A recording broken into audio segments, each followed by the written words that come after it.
the elites wouldn't stand for that when they're going, well, I paid 40 million for that house or whatever the hell it is. You say that, but on a Bitcoin standard, this is coming. Fair pricing is coming. This inflated bullshit is going to go away. So, D-Day is coming. D-Day is coming. It's not going to happen. It's not going to happen on a fiat standard. It's going to happen on a Bitcoin standard. I was going to say D-Day or B-Day. BJ Day. In the glory hole. They're lapping up. They're like, yeah, dunk on that shitty Bitcoin. Dump on Ponzi coin. And you just go in, guys, you're not going to make it. You're on the wrong side of history here, guys. You're not going to make it. Have fun staying poor, bitches. I'm going to fight. Holy shit, the property market's about to shit its pants. I need to get out of this stuff. I don't care about JPEGs anymore. So, just for a friend, how much do you think a book would cost?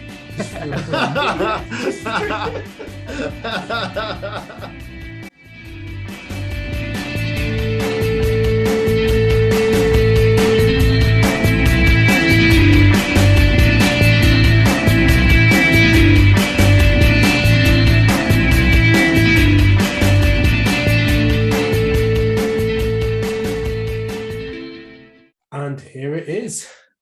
Back Like Jordan, episode number 23.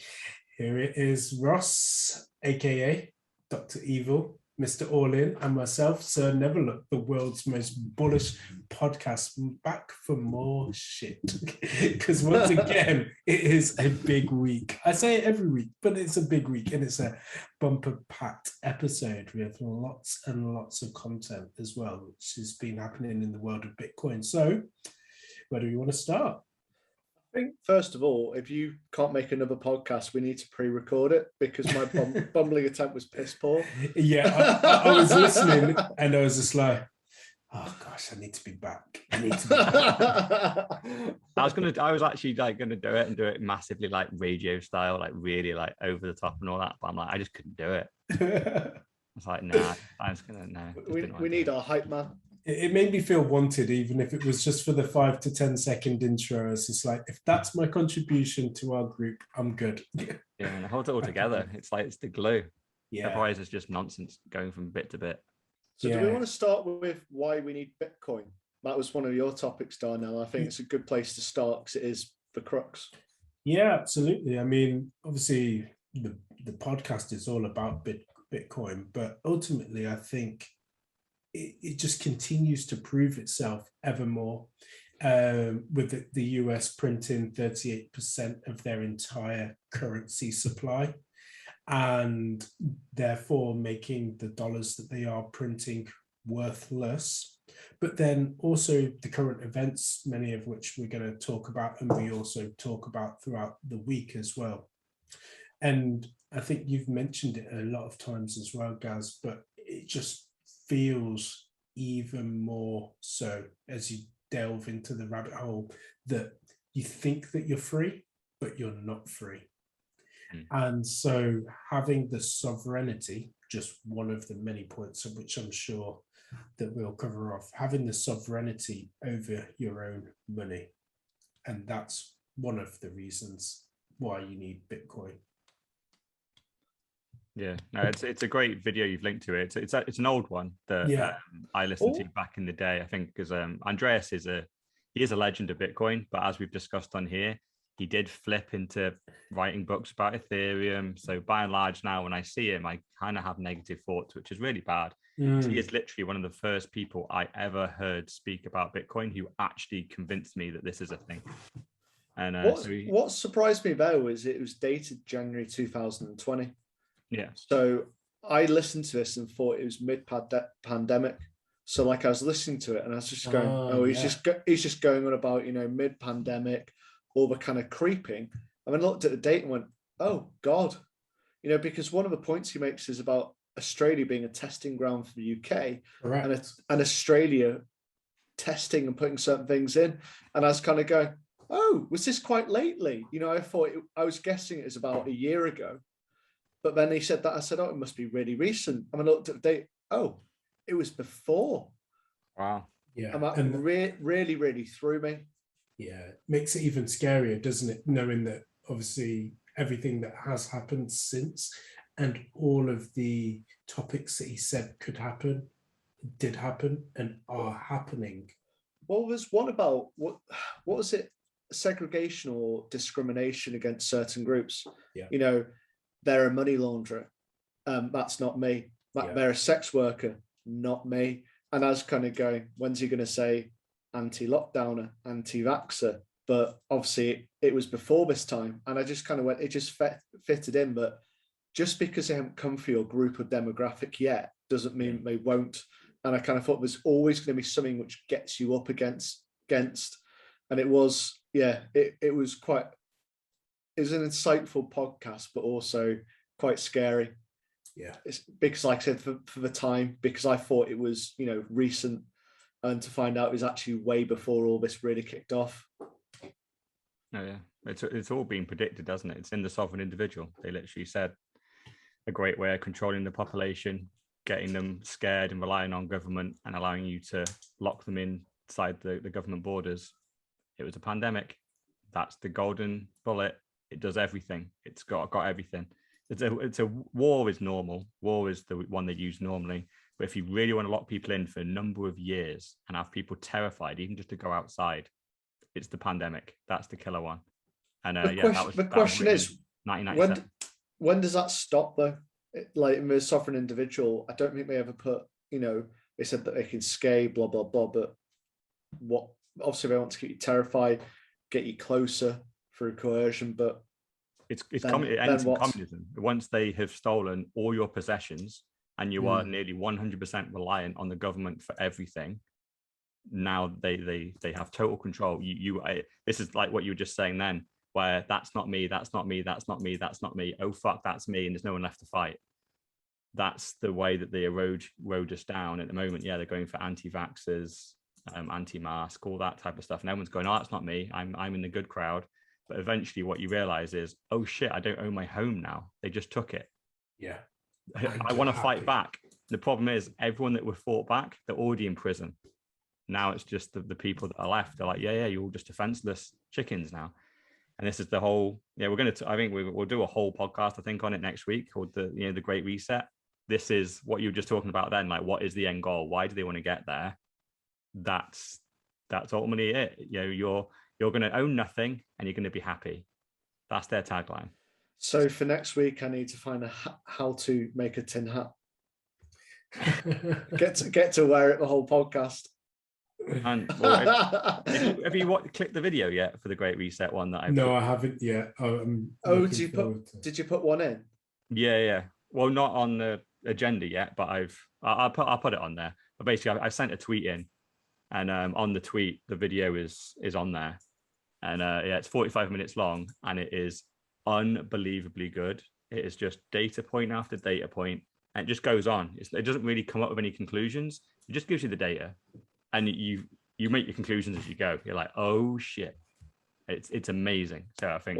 What have you dropped that into our chat? Yeah, I'll do it again and put it in the agenda and stuff. Yeah, but that's for next week anyway. Well, I think that's why it just deserves a proper topic, and I want to break this 45-minute video down into sections. yeah, exclusive. No spoilers. So back to this one. It mentioned what's happened in Australia recently. Back in January 2020, I wasn't really aware of what happened then.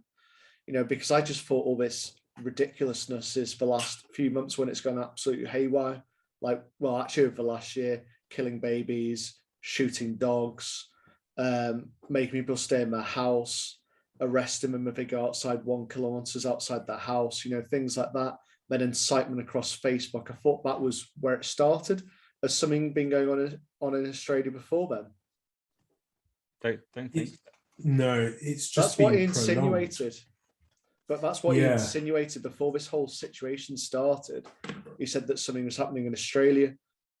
And then he pointed to China about how protesters were prosecuted they started trying to work out who these people were. So he looked at who'd bought tube tickets to that area. And that's how they actually managed to arrest various people. And then they obviously have their social credit score as well. So this is getting the power, I think to circle us back to Bitcoin, it's if you allow them to have control of currency, control of jobs and everything else, they create a social credit score. You can't eat this week, or you rely upon scraps off your neighbor or something. Whereas Bitcoin moves this power away from the government, so you can question what they're doing. Because I think that's what we kind of fallen into in the last year, is you're not allowed to question anything. You know, like the numbers around what's in hospital. It's just, you know, everyone slaps it down, media, government. I mean, it's gone down to the people. So it's a very weird scenario which we've fallen into, where you can't question something. If you dare speak out, you're likely to be cancelled. Yeah, because I've made a career on questioning everything, and it's natural. You know, my whole point of how I've become quite knowledgeable in my particular field is questioning everything, understanding how things fit together, and questioning more when I don't understand something. And to have that in a real world environment, like questioning when being told you're basically a conspiracist because you're not accepting something on face value. So what's the kid's favorite question? It's just why. And now that is almost a crime. You know, if that kid was to ask why in response to hearing something about the pandemic or some type of health information, that kid would probably get scolded by the teacher or whoever to go, don't ask why. You know, it's because you're saving lives and stuff. Just freaking do it. You know, he'd get shut down. He wouldn't be given a proper explanation. It would just be, just do it. Follow the rules. This isn't something to be questioned. And so you should absolutely question everything. Yeah, it's, you know, on this whole situation, it's basically guidance based upon risk, and risk is calculated by statistics. And when we're not willing to share the statistics, that's what makes me question things. Because kind of going back to the social credit score, so if you go to a protest and they link you to that protest, you can't eat, you can't pay your bills, because you can't get into your bank account because they hold the keys to your bank account. And this is where Bitcoin separates you from them, because they can't get your Bitcoin. And so they don't have the power. They can never build up that power. So I think some examples, you got a state pension. It's being cut by 20% this year. You want to protest. You don't want to starve. You want fuel for your fire. You can't go. There's a lockdown, which you don't agree with. You can't go. Obviously, people will disagree with that, and that's their right. Oh, there's inflation by 40%. You want some other currency. Yeah, you want to protest against it. Oh, we're actually going to make the age of consent for sex down to 10. You want to protest? You know, you could go to every single point which you think is bad. If the government thinks it's right, you are shit out of luck when we go down that system. Yeah. I saw a great little tweet today with a video of a prototype for MasterCard. And what it is at the moment is voluntary. You can sign up for it. And every purchase that you make, it tells you what your carbon footprint is of that product. And as an individual, we all have a carbon limit. So once you have bought enough things, it works out your carbon footprint. And once you hit your carbon footprint for the month, it stops you buying anything else. At the moment, it's optional. It's just a trial. Like, you can do it if you're a responsible citizen, but you can see it like it's yet another way of restricting what people spend. And now, not only can it be what your behavior is being anti-government, now they can just go, we're just going to restrict everyone's spending based on, we're saving the planet, your carbon footprint's too big. They'd never do that. There'd be carbon-free things like Amazon, because they want you to spend your money. Depends what on. Well, the thing is, it depends who you are and what you are, and but they want all the plebs to spend money on their TV and Netflix and Sky and whatever else, just to keep them stupefied at home. So I think but then it's what you are then watching as well, and how long are you watching for? Well, that's when we get control of big tech, then, isn't it? Yeah. So that's another point, because you talked about MasterCard there, but I read something today about Apple, and they're bringing, they're questioning, I can't remember which part of the US government, about having IDs on Apple phones. So they can actually kind of verify it, have a virtual copy, and then it's on your phone. So once again, it's linked in the Apple network. So you got Apple Pay, you got Apple ID. You can even do Apple keys for, I think, certain security on, say, blocks of apartments. So everything's coming that kind of ring fence. So you are ending with that kind of ecosystem. And if they are favourable towards the government, once again, what's your control? Yep. Well, it's a story that we'll come on to. So obviously with the Coinbase piece where they were about to begin lending and they got slapped down and said, no, don't do that. And I'm sure right now Apple is looked at quite favorably by the government, but should they step out of line, and they'll be put back in their place as well. Yeah. One of the things that's going to blow both of your guys' minds, once you watch that video, you will realize why there's no stepping out of line. These companies are already owned by a couple of families. It all tracks back to a couple of families, right? There's the investors in Apple, Amazon, Google, Facebook, all of them in every single industry, in whether it's big tech, banking, pharmaceuticals, retail, whatever you want, tracks back to two companies that own the majority share in every single one of these top companies. It's Vanguard and BlackRock. When you go and look at who owns Vanguard and BlackRock, it's about 3 or 4 families. And when you track back their influence, they directly fund the politicians. It's everything really you can trace. This is suddenly when we were trying to figure out like who is really running the world and why do certain things come in, why don't they? And you suddenly see like, oh look, Apple compete with Google, right? You think they're competitors. They're owned by the same people behind the scenes. Yeah. Vanguard and BlackRock own both. So they don't care who wins. It's just that this is all just like Coca-Cola and Pepsi. Oh, they're competitors. No, they're not. They're owned by Vanguard and BlackRock. So they're not going to go after each other. They kind of wait for is they wait for companies to rise to the top, until a sector kind of consolidates down to the top 10 companies. Then they just buy 20% each of the top company and just sit there and make sure they get a seat on the board. And it's crazy. Are Rothwell's up there as well? Rothwell's one of the families that owns basically a shit ton of, because BlackRock, bizarrely, right, it's one of the biggest companies in the fucking world because it owns everything. It is a private company. It's not even listed. And why are they private? Because that means they don't have to issue all the kind of public facing documents of a listed company. They don't need to list who are investing in them. They can be private companies. They can be private families. But people have dug into it. They found out, and it's basically, there's like 3 families. And the Rothschild or Rothwells are like, they're in there.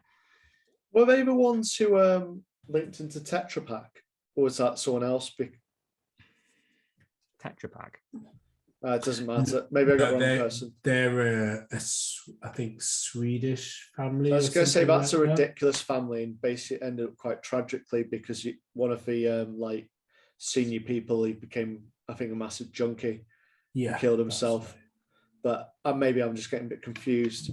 So which I was going to talk about then. We're talking about carbon footprints, and it's quite funny because I keep on seeing these kind of like comments about, oh, we need to reduce our carbon footprint. It's coming from all these, celebrities. So we had Prince Harry, Meghan. I think they're at some event today. They're preaching. I think the response from everyone was like, who the fuck are you to preach to us? You went on a private jet. There were 2 of you. Yeah, from California to New York, whereas you could have got the train along with a load of plebs or got economy seat, but no, you went on private jets. So you have no say. We've had this for a few years, and it is a pile of nonsense. But if it's so important, why are you getting private jets? And why don't you just do it by Zoom? It's classic virtue signaling, isn't it? It's just another example of it. The rich, powerful people tell us, oh, you need to pay more taxes. You need to be more responsible with what energy you use. You need to eat less meat. You need to do all these things like to save the planet, right? And then you look at what they do, and it's the exact opposite. They're going around their private jets. They're all earning millions of dollars per speech. Secret affairs. Yeah, they're cheating on each other. Yeah, it's a classic. Like, no, we're the elite. You're the plebs. It's the plebs have to abide. And this is literally what happens in communism, right? You have people at the top that tell you what to do and have it's one rule for that. Like the very small elite, the 98% of other people have to just live by these very draconian rules. Surely the 14 months that we've been locked down, we've got some air miles saved in the bank, right? Because I wasn't commuting and doing anything, so I'm surely net positive on my carbon miles. All the rich were commuting. Yeah. What was I going to say to you? So we all saw the what's her name, AOC. Was that last week or was that this week? Last week, yeah. So the stuff which has come out in the news around her dress designer. So she said, "Oh yeah, my dress has been designed by an immigrant of color," and it said, "What is it? Tax the rich."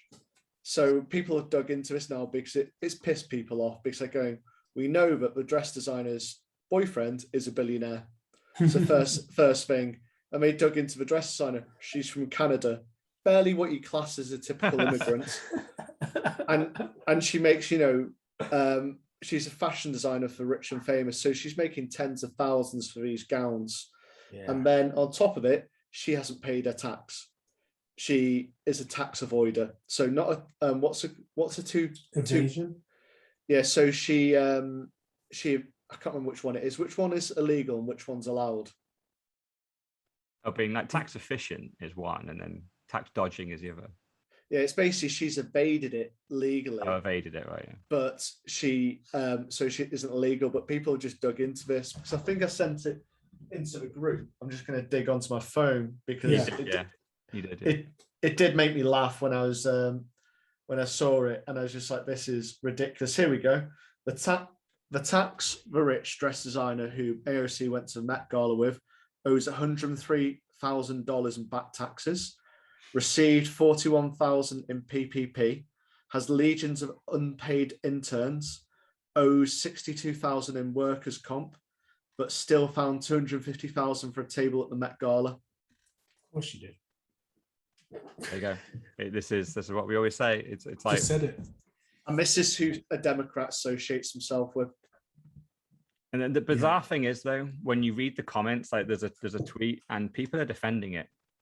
The masses, the whole, if you just listen to what she says and take it on purely face value and don't see the hypocrisy, people will just fight to defend her, and it's just insane. And anyone, this is another thing around the cancel culture now, if you slate AOC for the kind of things you just said then, if you said that on Twitter, you'd be called a Trump supporter, probably a white supremacist and racist in some shape or form.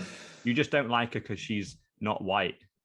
And you would be called every name under the sun. And very quickly, you would just go, you know what, I'm not going to criticize these people online anymore because the whole cancel culture crowd would have come for you. And you're not allowed to criticize people. And it's a good job that in real life, everyone knows that I hate numerous people. And that hatred knows no boundaries. Yeah. Well, the thing is, like, we were going to leave this. This is like my and finally one, but we've got onto it now, so let's just like mention it. Dave Portnoy, he did exactly what we did last week, and he took a screenshot of AOC in her dress and said, "Tax the rich, but first I'm going to go have the time of my life, partying with all them in the most extravagant, over-the-top party of the year." That is essentially a celebration of richness.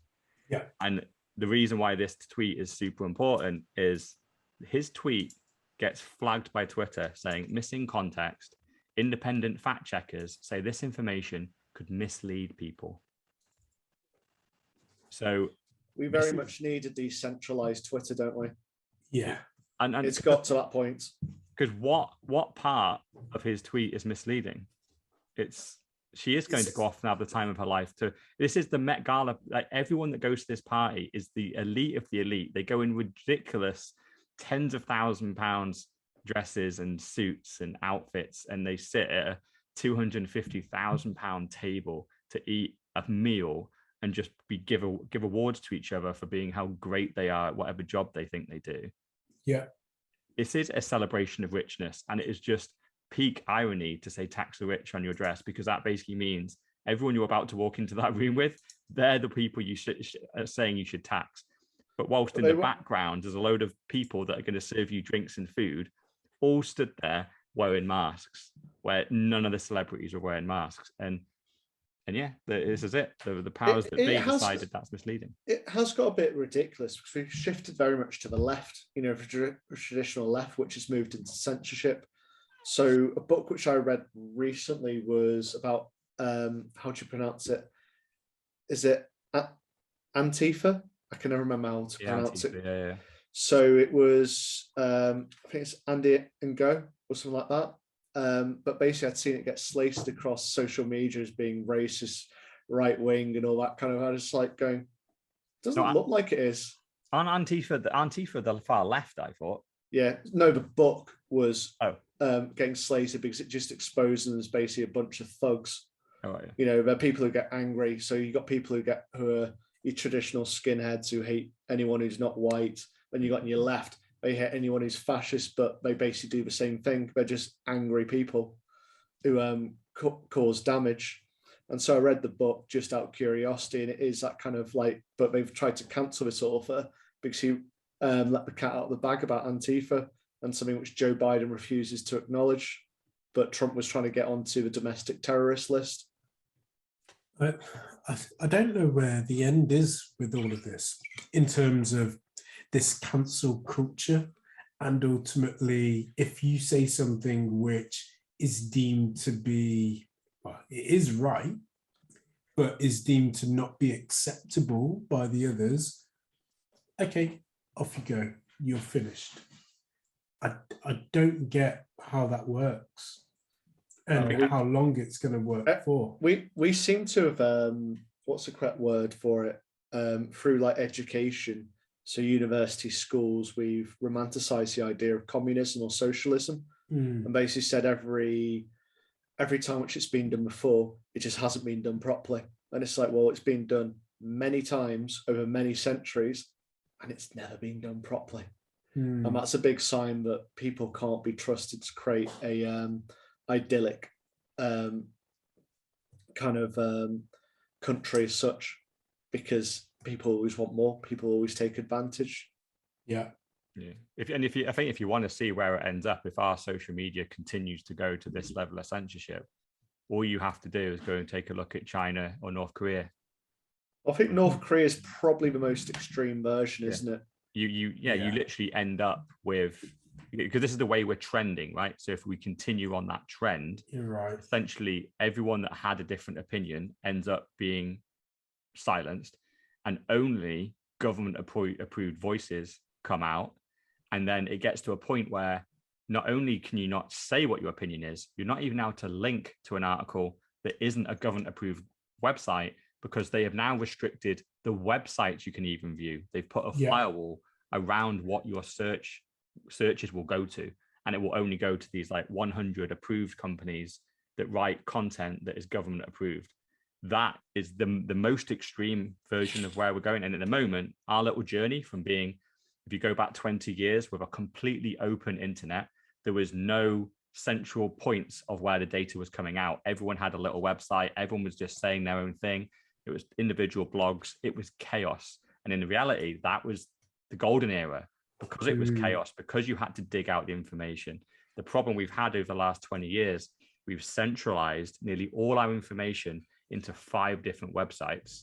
And now, if they can stranglehold those 5 websites, they control the majority of what people can say. Because if you've got a little blog that's out there, or a little podcast like this that's out there, yeah, you might hit a couple of people. But in reality, you're not going to be able to get it out there and get a real audience if you can't share it down Twitter, Facebook, Instagram, Google. If you get cancelled off those, you're done. This podcast is done. If we've already noticed that the small amount of views we've got, the second I put it onto Apple and Google, the listens upticked. We now have listeners. How easy would it be just to go, nah, we don't like you? Hi, listeners.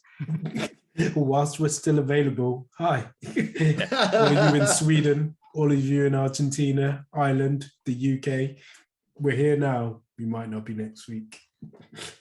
Yeah, you're going to have to go find us on Anchor FM and download some random podcast app, because it's genuinely, if anyone from the government listens to this, they're going to be like, nah. Give them the black mark on those guys. Get them off Google and Apple. Well, just be like the 3 idiots. Yeah. Until you get a following.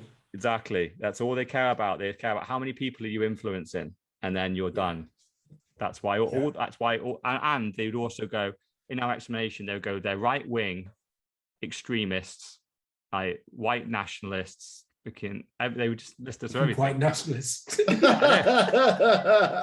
We spoke about literally last week. Caitlyn Jenner got described as a transphobe. So you can still be a white nationalist in the now. It can happen. Well, it'll be like one of them had a skinhead. Yeah. Imagine how they could paint it. You could paint it. They literally, we live in a post-truth world. One of them appears to be growing some in the background. I think it's cannabis. Or maybe it's opium. He's in water. I suppose kind of like he's the reason for the opioid pandemic right now.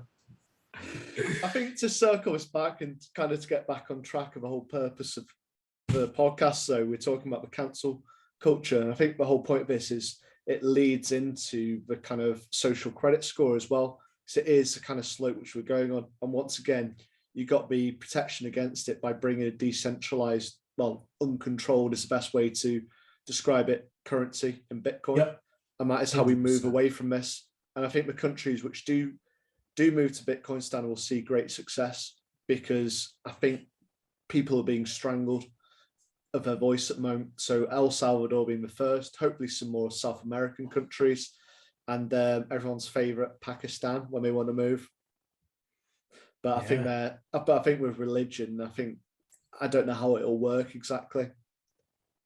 Well, it's interesting as well with where they are strategically based, or geographically based, because they've got Iran, Iraq nearby, obviously China nearby, and they are obviously, or they have a military as well. So dependent on what they choose to do will decide a lot. And I feel like it's the same for India as well.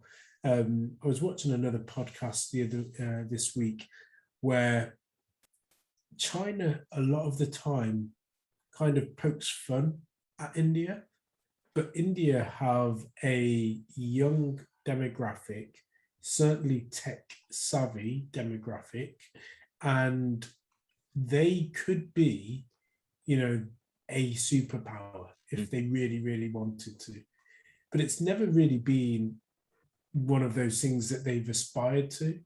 But things are made in India. Obviously, their export is really high. And so I think they are one to watch. Oh yeah, that reminds me of 20 years ago where Americans were sneering at China, going, "Oh, they're just the manufacturing boys," and then we kind of turn to India and go, "They're just the call center guys."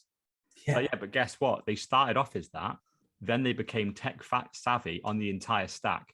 Now they can develop, now they can create, and it's the same thing with China. Oh, they just do the manufacturing. They do what we tell them. Yeah, guess what? That's what they started doing, and then they started to figure it out, and then they took over. And India are going to do the same thing, but India are doing the same thing on the tech stack. If they own the developers, what's the number one resource that we want in 2021 right now? It actually isn't manufacturing; it's developers. And if India have them, they control everything. Well, it's also with this work anywhere, work from home. What a lot of people don't realize is their jobs are under threat. Like if you're, I don't know, admin assistant or something, what's them to stop getting it for a third of the price from India? Especially developers. Developers, what's the average wage for a developer at the moment? Like 100 grand in the UK, I would hazard a guess. It's gone insane. If you can get a good developer for less than 6 figures, you're doing well. You can get one of the best developers ever for 30 grand in India. Yeah, this is a risk. He won't want breaks, and he'll carry on working, and he'll give you the full, 8 or 10 hours happily work through it, because that 30 grand is his 100 grand equivalent in India. Exactly. And there's 10 of them out there, ready and waiting to code. So do we want to, I think a good one to go on from here would possibly be Bitcoin changing the lives of those in Senegal. So this is one which I hadn't really clicked onto until I watched the until I watched the clip on Twitter. So I think Gaz is just one which you dropped in. Yeah, this is just the thing is, like, we've got some FUD articles here that says, you know, Bitcoin is cosplay, you know, where it's not real. We pretend we're changing the world, but it's a load of bollocks. It's just some people are getting rich off it. It's all about speculation. And this is just a great story it's a personal story from one guy that lives in Senegal. And yeah, he just basically, in this little clip, he basically explains how he's essentially been orange pilled, you know, his own currency. He watched it be devalued, hyperinflation. He watched friends. It's by the IMF as well, wasn't it? So it wasn't just by Senegal bad decisions. It was the IMF did it, and they basically inflated university away from him as he wanted to go to it. So it sounds like he was middle class in Senegal if he could afford university, and he just basically had the rug pulled out from underneath him. Yeah, and then and he's found Bitcoin, and now he's a Bitcoiner now. This is the thing. He's gone down the rabbit hole, and he realizes, wow, this is the answer. And now he's like dedicating his life to spreading the word and getting more people in countries like Senegal to become Bitcoiners. And this is literally, you know, when we say fix money, fix the world, this is it right on the ground. These are the currencies and the countries that are literally stealing their entire country's wealth right from underneath their feet. So do we know what happened, why the IMF did it? So I probably should have looked into that. So I think it might have been highly relevant, but you know, he said that the IMF did something, but I don't really know the background with Senegal. Yeah, who knows? The IMF, like, literally, they control everything, right? So they're at the moment, you know, they're punishing El Salvador for not playing ball. So I would guess that Senegal didn't play ball on something, and they called in a loan, or they refused to give them a loan, and they can just choose what. Or just for stepping out of line. Yeah, literally. It didn't need to be anything, does it? Yeah, it's just because usually it's just sometimes these countries just end up getting backed into such a corner where they're going, the amount of debt and interest we have to pay, it's just destroying us. And one day they just go, we ain't paying. And then the IMF go, you don't want to do that to us, guys. And they're like, but this is literally like, we're being held hostage here. So fuck you, we're going to go do our own thing. And they just go, right, we can destroy you. Like, we own your money. And bang, and they do something. Yeah, because I think for really poor countries, you know, it does seem a way out. I know it's a currency which some describe as volatile, but the fact is, once it does find its price point, then that's it, isn't it? No one can pull the rug. Yeah. I think that's what everyone needs to understand is, you know, you see all these FUD articles, it's volatile, it's money laundering, blah, blah, blah. But we are in discovery phase. And, you know, the various different examples which I usually quote, money laundering, Silk Road, their use cases to show that it is a currency. And I think that's the important thing to remember. And it's just its early stages. I think also that they want to, or Bitcoin also allows for people that have no say, have no voice, to have a voice, because they can voice their voice with money, which is Bitcoin. You know, these people are unbanked at this moment in time. You know, they all of a sudden now have essentially buying power. The minute they've got Bitcoin, they can do stuff. They can look after their families. They can, you know, educate themselves and others. And that goes back to history, doesn't it? Where before they didn't really want to educate the slaves or the people, or, you know, certain countries right now don't want to educate women because they don't want them to talk back to them and obviously have a voice as to what they're being told is right or wrong. And again, that's going back to why it's so important. Yeah, no, you're spot on. I forgot that point. It is the fact that so many people in Senegal don't have a bank account. Yeah. So how can you build wealth if you don't have a bank account? And the real reason is, and, you know, I used to do this for a job because we were trying to get like identity out to people like that. And fundamentally, the main reason why they don't, at least from a business perspective, is there's no money in it. it costs you more to get them than they will ever give you back. Correct. So you just go, don't bother. And I'm just looking at it going, but we have to try. This is what the world needs, right? And suddenly then when you start really looking at it and going, right, from a business point of view, it's tough. But then you go, but not only is it tough, it feels like there's blockers in the way. I physically can't get in. Like, no one wants to play ball. And you suddenly realize, oh, actually, people want these people to be suppressed. They want a lower class. They want people on less than $2 a day to exist, because then their minimum wages, that $15 an hour, whatever it might be, in their different countries are so far above these guys that even their poorest person is still richer than 80% of people in this country. And they kind of like that. They don't want to even out the game and suddenly give banking resources and savings accounts, investment opportunities to basically about, I think it's like 2 or 3 billion people on the planet, which is nearly half of the people that are unbanked. It's insane in 2021 that nearly half the population don't have access to the internet and don't have a bank account. That is. But was it Jack Dorsey who mentioned that they're looking at potential wallets and ledgers, so different options? Yeah.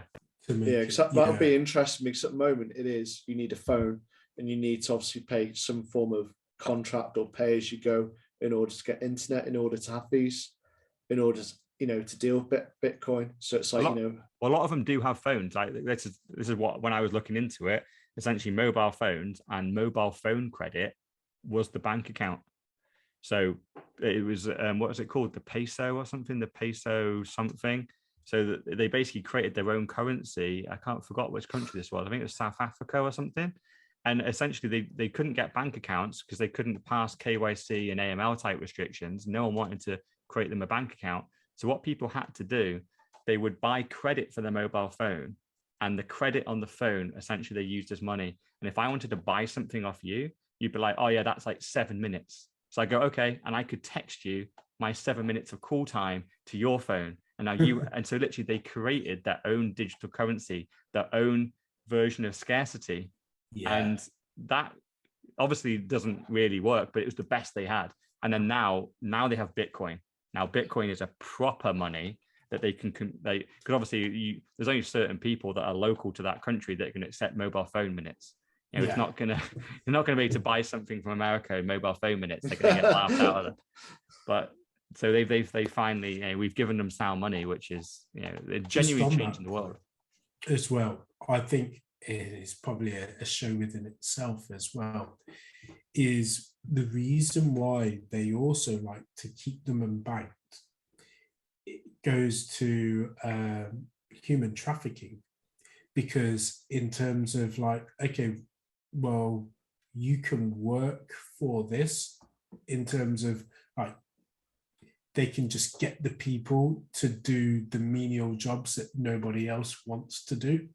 Mm-hmm. And so keeping them unbanked that way, and, kind of like shuffling them over, because if you have no bank account, you have no wealth, you don't really exist. Mm. And therefore they can kind of shift those people around to wherever they want, and then get them to do the jobs that nobody else wants to do. Mm. And by solving that, it actually stops that happening, because, well, hold on, I don't need to do what you want me to do, because I've got my own money. Talking about building stagings in Qatar. Mm. Yeah, that's basically what they do, is they shift people. Exactly. They don't give a shit about health and safety.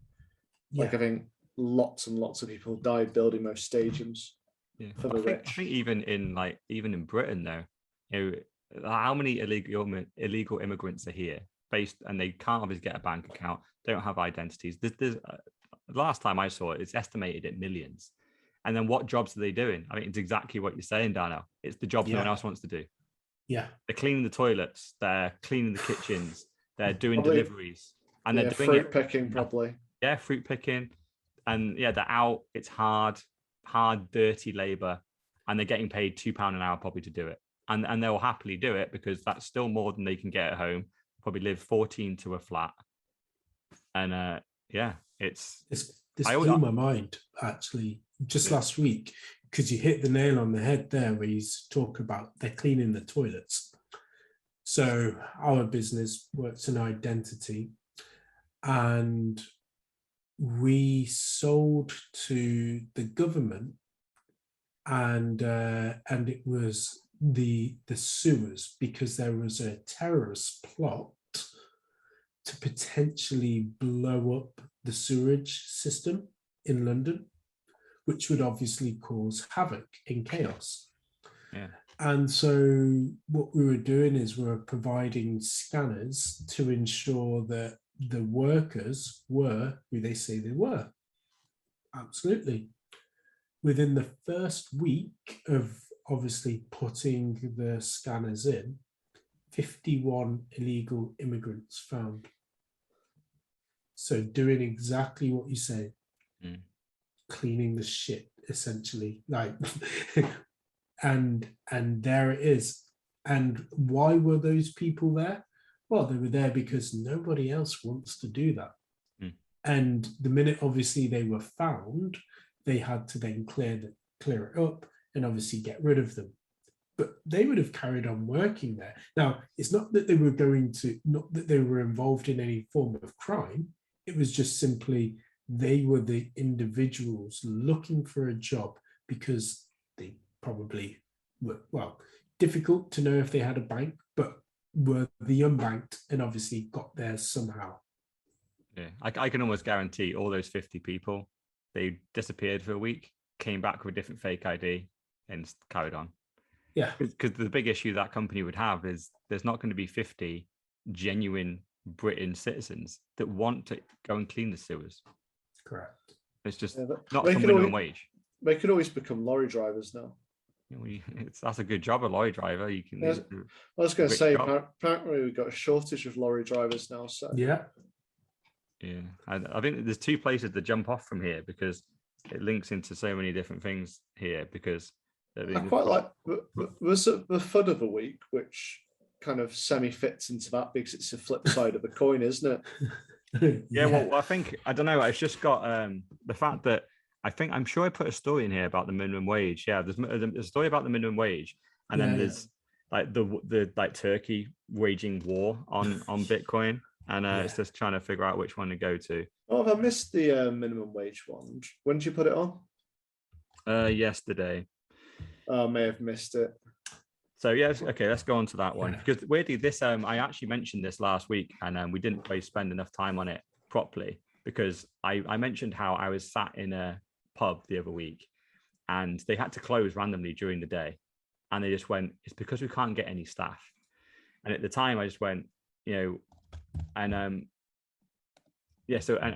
time, I just kind of went, it's because the young people are just they don't care, they don't want to work, they've just got used to free handouts. But in reality, what it really is, and if we explain it better, is what you get paid on minimum wage because of inflation is now not worth it. Young people can't be bothered working for 7 or 8 quid an hour in a restaurant, hard labor, to earn, because even like when I look at shopping now, back in the day when I was buying stuff, if I spent 25, 30 quid on a shirt or something, that would be a big expense. But you kind of got what you got, right? It was a nice bit of clothing.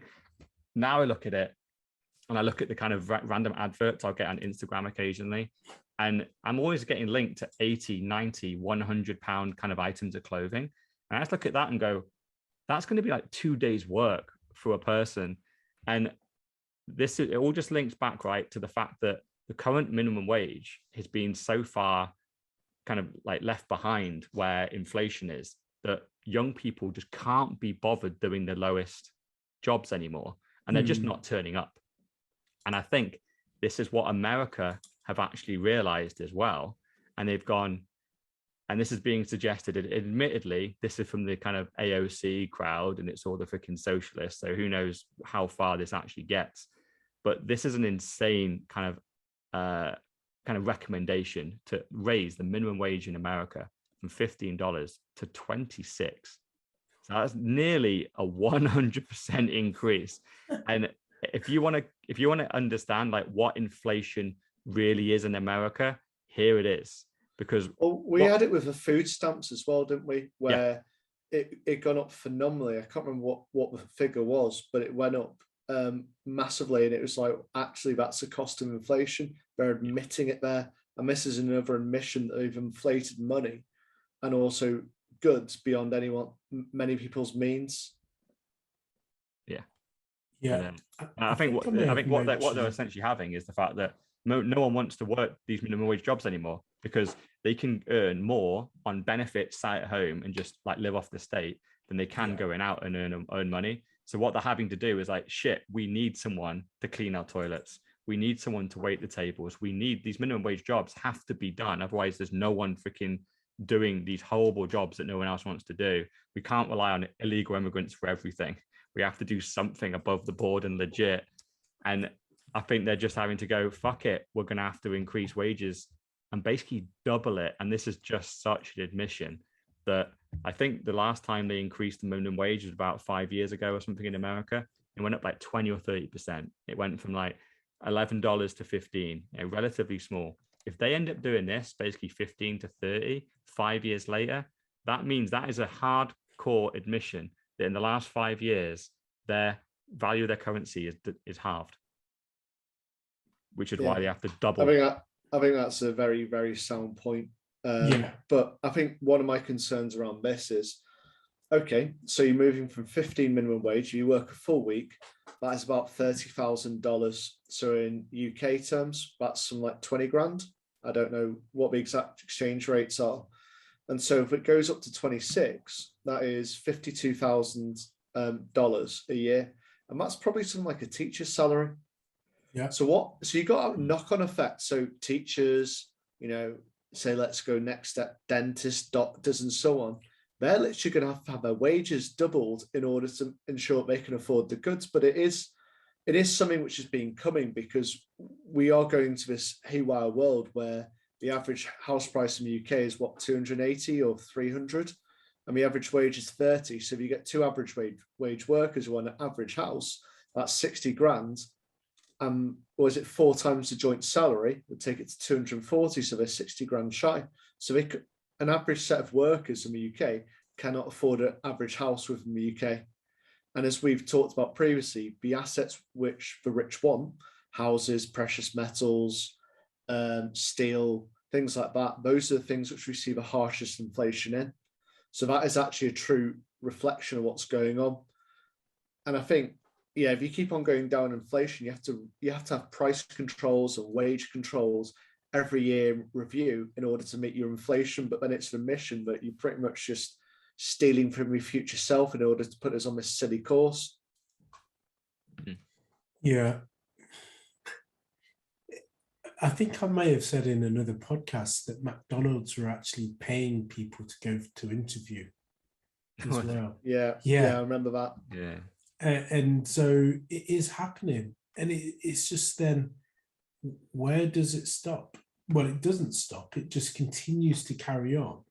And again, sounding like a broken record, but we're moving ourselves away from sound money, which increases the argument for Bitcoin being the right type of money or the right reserve currency, because we're just going to continue to keep on printing. Exactly. If somebody's going to clean toilets and then get the same amount as a teacher, the teacher's going to kick off to then say, well, we want double our wages too. Okay, it happens. And then it just spirals out of control. But you know what my overall kind of view on all this is in reality, because what does communism, if that is the end place, if you just assume that's the end goal, right? What is this really doing? What it really does is the elite earn their millions, if not billions a year. They're just out in the stratosphere, right? But the 80% of people that sit in the middle, we're just this amorphous lump, right? And say that's the banding. I don't know. So the minimum wage is there, and then say the 100K is there, right? So you got 20K there, 100K there. All they're doing is bumping that person up here. So we're getting banded into a smaller and smaller amount. And what's the end goal? Think we all get paid the same. Yeah. That's communism. But I was going to say, if that happens and you get put into minimum wage, you just be like, fuck it. I'll become a bin man. I'll become That's why communism breaks down, right? This is the whole fucking argument why communism does breaks. Why would you do brain surgery? Why would you run a company? Why would you be anything that is difficult when you can just find the easiest job possible? I would be like the neighborhood gardener. Yeah. Go and trim some hedges, mow some lawns in the sun. And I get paid the same as a doctor working in A&E saving lives. 100%. So you end up having no doctors is the end goal. Yeah. So we've got it here with lorry drivers, haven't we? We haven't increased. We've been saying, you don't need to be paid more. I'm just like, I'm away from my family. I'm on the road all day. I have to sleep in a fucking lorry. And we're just like, I'm not doing this. Fuck off. And now I go, oh, wait, I've got enough lorry drivers. How about you raise the wage? And it is kind of like, you will get this effect where people go, I'm not doing that job. I'm not doing that job. And it kind of weeds out what's important as a job. I reckon there's probably an argument as well for some people that have changed professions from being professionals to, other jobs that are out there that aren't necessarily as highly skilled, but also getting enjoyment from the work that they were doing. Because to your point, I'd love to be a gardener and just sit out in the sun. Yeah, there are going to be a lot of days where there's rain, granted. But if I get paid the same and I don't have to have the same stress that I have in my current job, then happy days, I'll take it. Yeah, because there's no aspiration, right? There's no vision. There's no, oh no, but if I do a tougher job that more people don't want to do and it is harder and more competitive, then guess what? I can earn more, I can get more, I can achieve more. Yeah. Once they take aspiration away from you, then the human race literally just capitulates. We end up just being a depressed society that we just give up once there is no future for us of achieving more. Because that's why we got out of the caves, right? This is if human beings didn't have that built into their DNA, we would still be sitting in caves, just going out once a day, trying to hunt a rabbit and bring it back. But guess what? The cavemen wanted more, and they built industry right until we get to where we are today. And now we're getting to a point where governments think they know better than us, and they think they can just make us like worker ants, just working around, cleaning their toilets, answering the phones for them, all getting paid the same, whilst we own nothing and they own everything.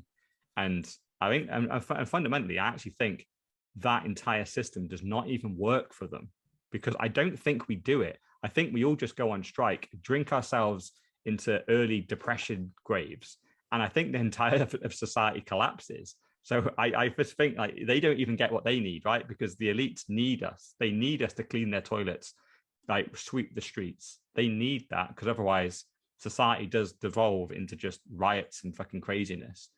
So they need that we vote these people in.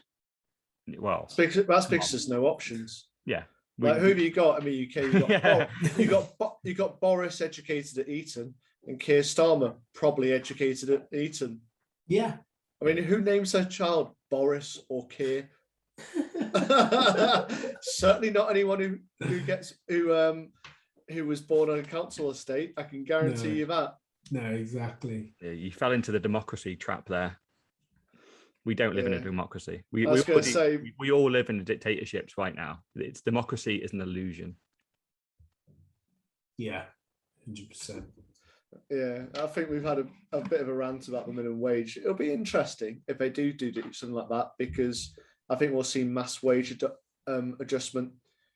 Like we said, if we kind of get squeezed into that kind of like minimum wage, they go, oh, your minimum wage is 50 quid an hour or something at one point, and we all basically fall into there. I'll be like, I'll go and work at the library. I'll go and work at the corner shop. It means nothing, doesn't it? I'm not going to deal with a stressful job anymore. Someone else can do that. Yeah. Yeah. Just one last comment on that article. Just their lack of economic knowledge is just hilarious. The fact that they basically just go, oh, yeah. So the average income is this. And then if we increase the minimum wage, it now bumps like X million people up into essentially a different category. It's like, no, you do not do that. All that happens is the price of goods follows. The people on minimum wage will still be on minimum wage. If you double it, a burger that costs $5 will cost 10. It's a reverse. If you bring up the minimum wage and drag more people into minimum wage, you actually put more people into poverty. Yeah. So you're actually kind of missing out the key point is you've now brought teachers, you brought in construction workers, you brought in admin, you brought in everything to this minimum wage category. They are now on the breadline. Yeah. But bizarrely, this article says the exact opposite. It thinks it's taking millions of people and putting them into wealth. It's not. It's the other way around. You're dragging them down to their level. Because instead of your, I don't know, your what have you bought from Amazon, Fire Stick being made by someone who's on 20 grand a year, they're now on 50 grand a year. Yeah. So that price is then passed on to the Fire Stick, put onto every single product which you use. If it's, I don't know, picking peppers and strawberries, raising beef, it's all applied, so it's all gone up double. Yeah, absolutely. I think, also you can see it just in society now, where a shop will raise their prices. I'll use the barbers, for example, and all of a sudden, everyone else has gone to that level in terms of like a price. And so everything just increases, because no one wants to be like, yeah, they might get a bit of custom, but the other business is the competitor that wants to nick that custom. So they'll just copy the same. And so it's just a vicious cycle. Yeah. Makes you think, your plumber, your electrician, your builder, your supermarket worker, teacher, university, what else we could go, personal trainer, everything. Personal trainers. I'm so glad you brought that up, actually. So he might be listening because I send it to him in terms of a friend. He's looking for a personal trainer. And what would you guess the personal trainer's hourly rate is these days? I'll probably guess about 40, 50. Yeah. I was going to say 25, but yeah. I said between 20 to 30. And he said he could get anything cheaper than 40. Yeah, because I think they usually work for companies, don't they? And you got to think they have to, if they're self-employed, they have to do employees, national insurance, and then they have to basically get a load skimmed off the top. Yeah. So you are looking at, it being a little bit less if it's through a company. They'll pay them fuck all an hour. If anything, I think. But yeah, I think you could get 20 if you did it as part of a group. But that to me isn't a personal trainer. It depends where you want to do it. Like if you're going to do it at a gym, or if you haven't got a gym at home, then there are things online. Like I've seen all sorts of kind of spaces evolve massively. I think Chris Hemsworth has gone big into that space. Yeah. But I suppose going to a gym with a personal trainer is someone who's like, come on, man. Whereas someone across the video can't do that to you. No. And if you've got certain things that you want to work on, let's say we like cycling, so you want to work on your power in terms of legs.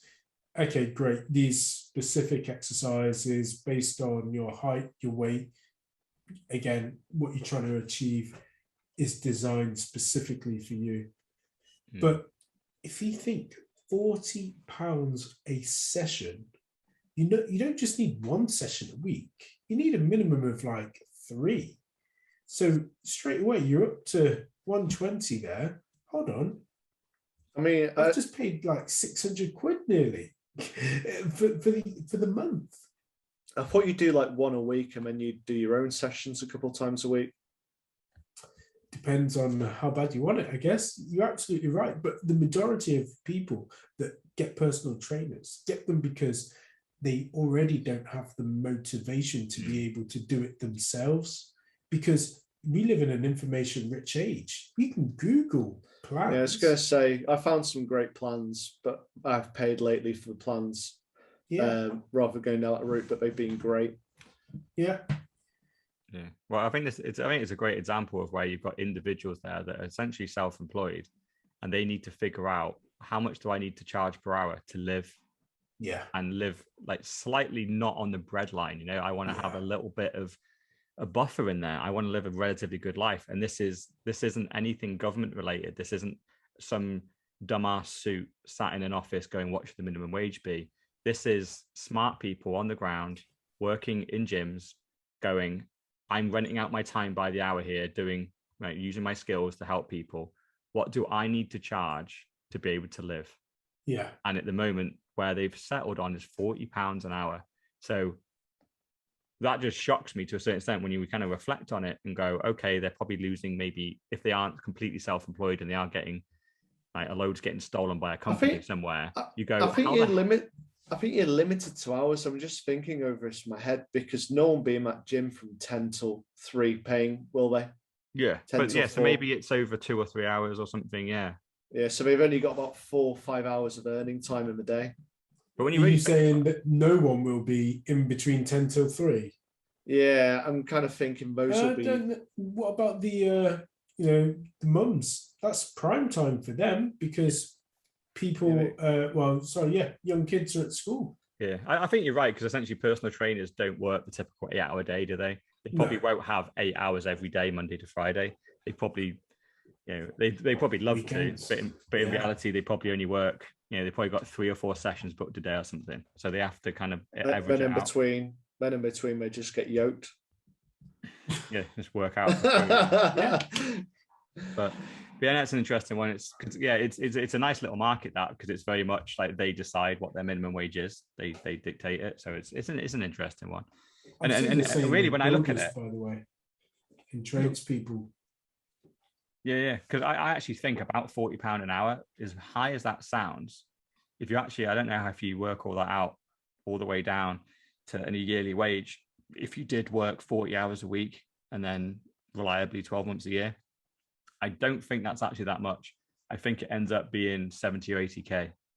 So it's about 80K. The kind of rule is times by 2 and add on, what is it, a few zeros. Okay. That's roughly what it is. That was a good guess then, yeah. And I actually think 80K in the UK right now, that actually just means you can live okay. I don't think you're rich. I think it means you can have a relatively nice house, a relatively nice car. You can go on holiday once a year, probably have a couple of kids and be okay, not be too worried. But you're not rich. You can't go out and buy a Rolex. You're okay. And that's on 80K. And that's £40 an hour, right? And what's the minimum wage in the UK right now? I think it's about £7. Yeah, I think it's a bit higher. I think they're on up this living wage. Oh, the living wage or minimum wage? I think living wage both is the same thing, aren't they? They just rebranded it, I thought. That's the living wage is living wage is what they guilt trip companies into paying. Yeah. I thought it was like the flu and COVID. They just rebranded it, but it's the same thing. I had to get one in this week. Well, you're gonna have a week of it, aren't you? Is what you're planning next week. So at the moment, it's telling me £8.36. Oh no, sorry, from 1st of April, £8.91. So they increased it by almost 60p. Yeah, I wonder how long it'll be until the UK just goes, fuck it, we need to do it to £20. Yeah, like the US are doing here, just double it up. The monetary system's broken and it's obvious. But I was reading this book about price fixing and inflation. It's basically to really get on top of it, you need to adjust things constantly because you're basically playing a game with inflating your monetary supply in order to pay for servicing goods which you've promised, which you really shouldn't be doing with, and actually not budgeting properly and also controlling spend. And then you're kind of going, well, because that's cheap debt, because I paid it then, and I keep on inflating the monetary supply, that's how I'll do it. But the moment they're going, oh, no one will notice, and it's kind of going like this, and everyone's wage is just slightly going up by 2% a year, maybe if you're lucky, whereas in reality, it needs to go up significantly more. And it's just the fact that no one's really noticed until this year when it's got so bad. Yeah, I think you're absolutely right. Everything has just gone up. Everyone's feeling it. And then they're like, oh, I need to somehow manage to get some more money somewhere else. I'll put my prices up. Yeah.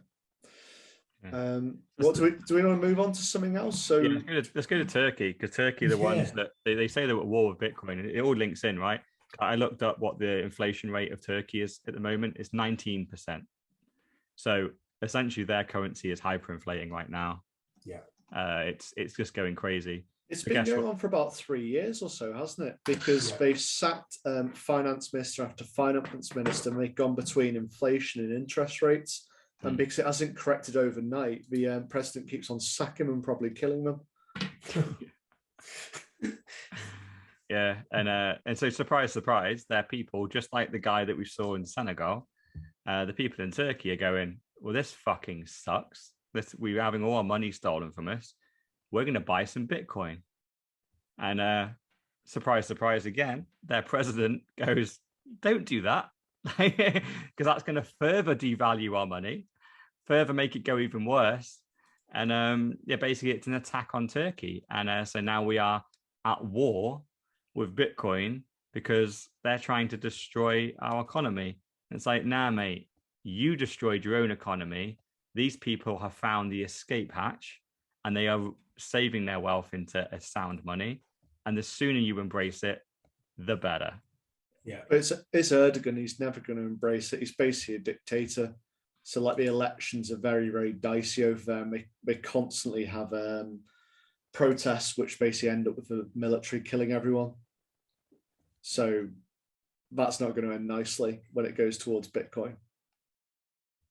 Yeah, I think Turkey's an interesting one, isn't it? Because I think they've got a population of 80 million people in Turkey, and they relied quite heavily on tourism.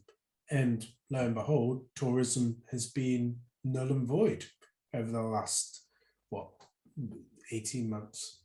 But also, wasn't there some sort of like terrorism that happened in Turkey as well, which also kind of put people off? Don't know, might have to just Google that. Yeah. But Turkey is at war with like numerous countries. And there's also the military having to roam the streets to keep people under control. So it's probably numerous things. Yeah. So it's hurting them, and they've been hurt for a while. Yeah. I think definitely for Turkey, because we know it again from the business that we work with. On the bi-weekly calls, staff members were calling out all the time, we need a pay rise. I was going to ask you that actually. Like, what's been the company's position if this country, like obviously Turkey, have had 20% inflation year on year, because of obviously like the UK-based company that have their bills paid largely probably have not increased by 20% year on year. What's the position been? Has it been, no, you're just getting UK inflation, or are you getting Turkey inflation? No, they got Turkey inflation. And so you're absolutely right. And it's an interesting one because for a while, they just kept on saying no. But then they actually looked behind it and then saw, actually, these guys have got a point in terms of the way that the inflation is happening over there. And so something was done to appease it. So reading between the lines, they take and store certain currencies. So it isn't just that sterling may have dollars, and I think they have allocations based upon their risk. And obviously the Turkish lira is not something which they'd want risk on. No. So I think they probably don't even take payments in it. The challenge is if you accept, yeah, exactly. They probably wouldn't accept payments. And I don't think that company does have any customers even in Turkey. The problem is those Turkish workers are working on behalf of, say, UK or US customers. They're paying in pounds and dollars. They're not paying 20% more this year in pounds for their contract. Yet behind the scenes, it did cost our Turkish people potentially 20% more. We have to pay them 20% more. Yet you're not getting 20% more at the front end. So you're in a very weird situation. I suppose if we kind of like just look at the Turkish lira and ignore sterling and dollar, I know it's inflated, but pretend it hasn't. Then, the $1 was worth, say, 10 lira. Now it's worth 30 lira. So we're still paying the same amount of dollars. Oh, right. I suppose if we're paying them in lira, yeah. Yeah, because I imagine we just buy a bulk of it in order to pay them. Is how I don't know enough about the kind of systems, but that's how I see it happening. Yeah. So we buy it every month or two. Yeah, well, they do have hedges. I know they do have. This is why I was trying to get that company to hedge into Bitcoin, because I know. Yeah, we asked the question. When Brexit happened, for example, I know that they hedged in a number. They had pounds, euros, and dollars. So whichever way. That's what they do now. So they still do the hedge.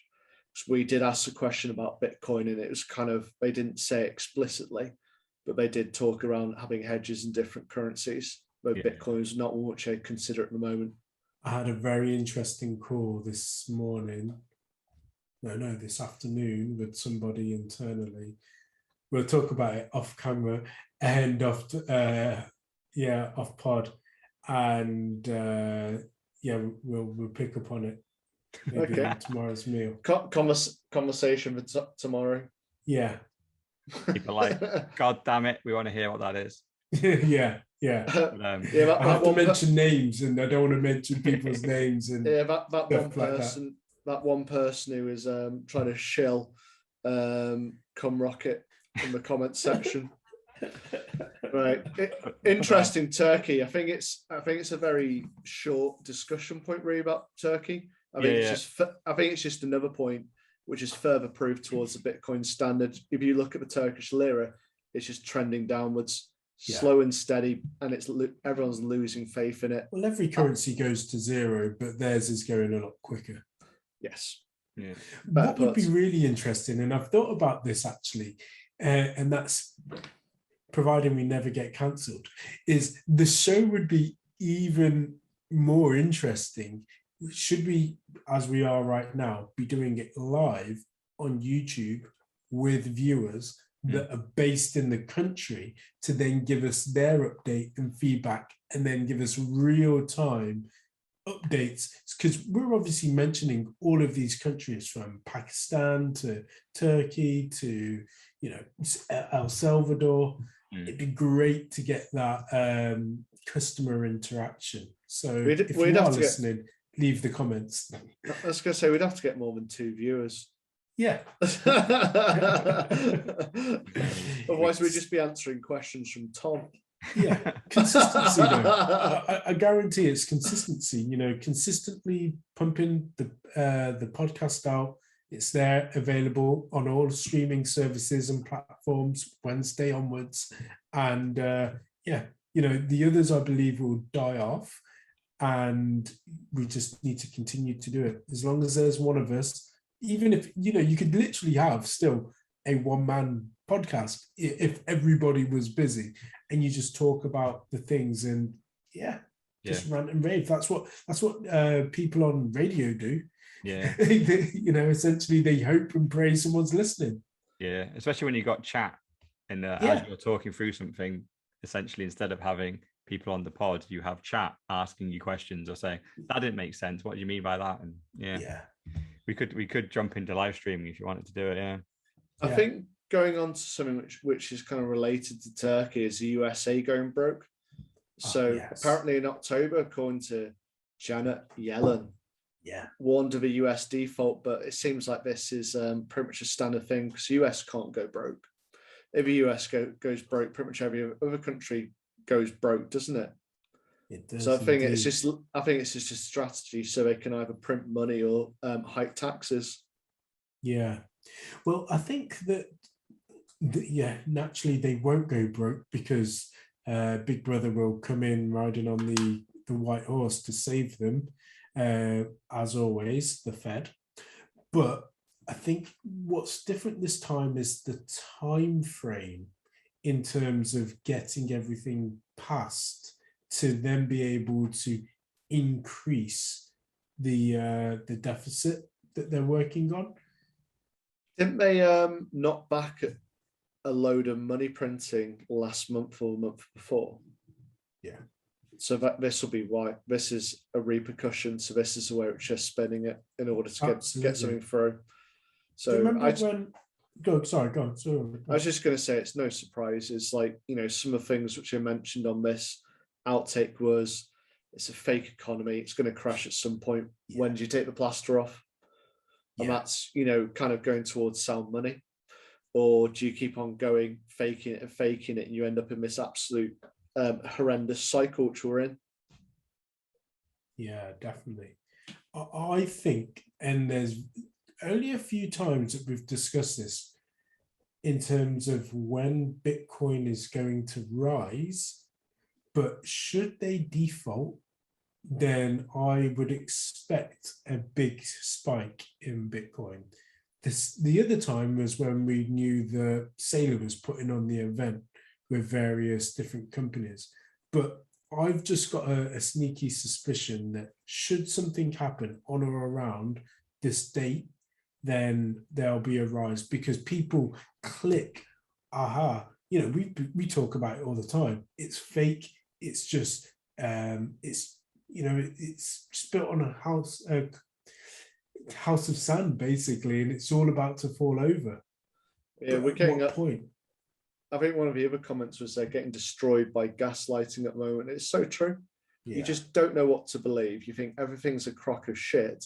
And you're basically known as a paranoid conspiracist at the moment, because it's true. Like, there's all this crap which you read in the news, which they're doing in order to swing the financials or economy in the right way. Yeah.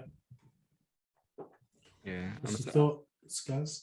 Well, I didn't like the video source because it's Patrick McScammer. Yeah.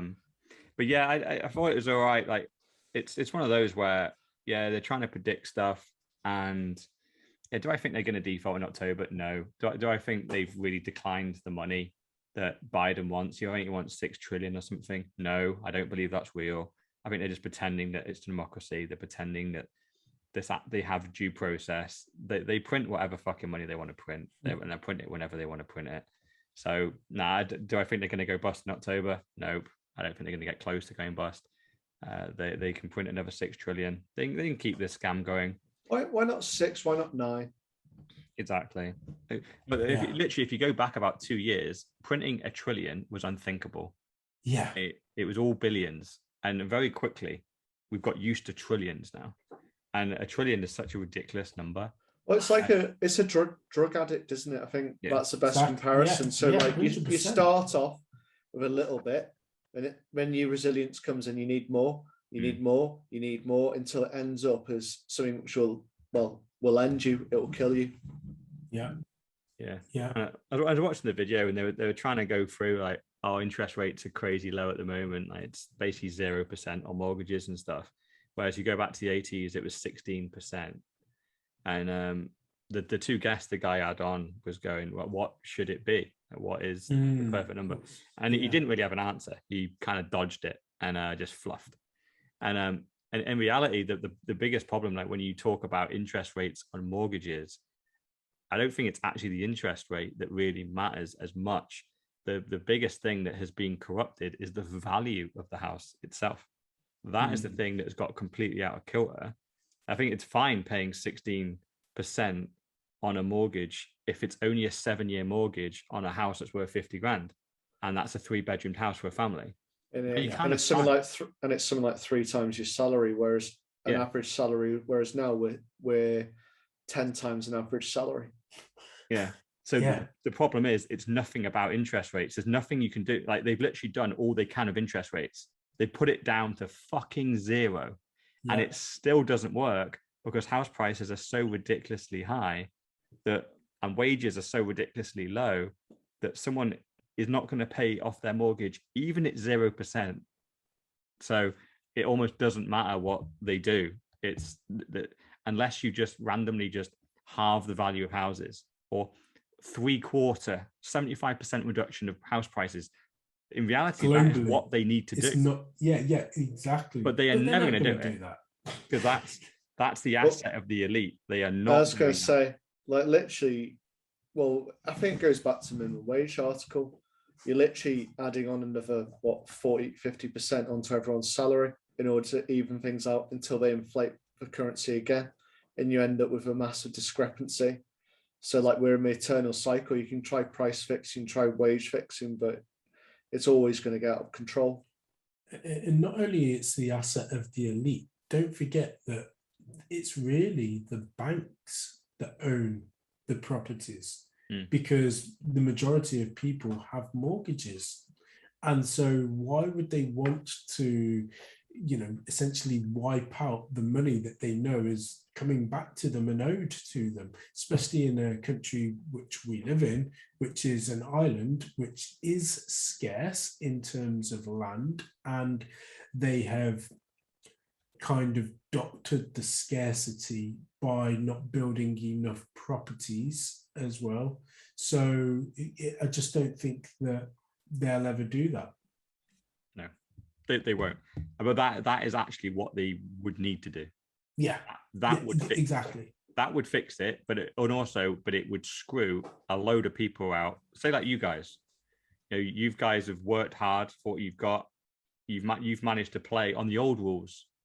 Then if they suddenly go, you know what, those rules were fucked and we're going to rebalance it, you guys would be really screwed, because it essentially would probably take away 10 years of your working life, and all the value you created, it would just evaporate it, because your house would now, instead of being worth 400 grand, let's just knock it down to 100. That's the real value of your house once you take inflation away. Yeah. Sorry you bought it for 400, but it was all one big mistake. It's only worth 100 really. Whoopsie, we kind of got out of control. You're not going to like that. You're not going to be too happy, even though it would fix it. You're not. I don't think you guys are voting for it. I honestly don't think you're going to sign off on that. Well, it would put a lot of people, including myself and Ross, I'm sure, in negative equity, which again is just not really a viable situation that anybody wants to be in. Yeah. You owe more than you actually took. And I think, well, they'd rebalance that probably.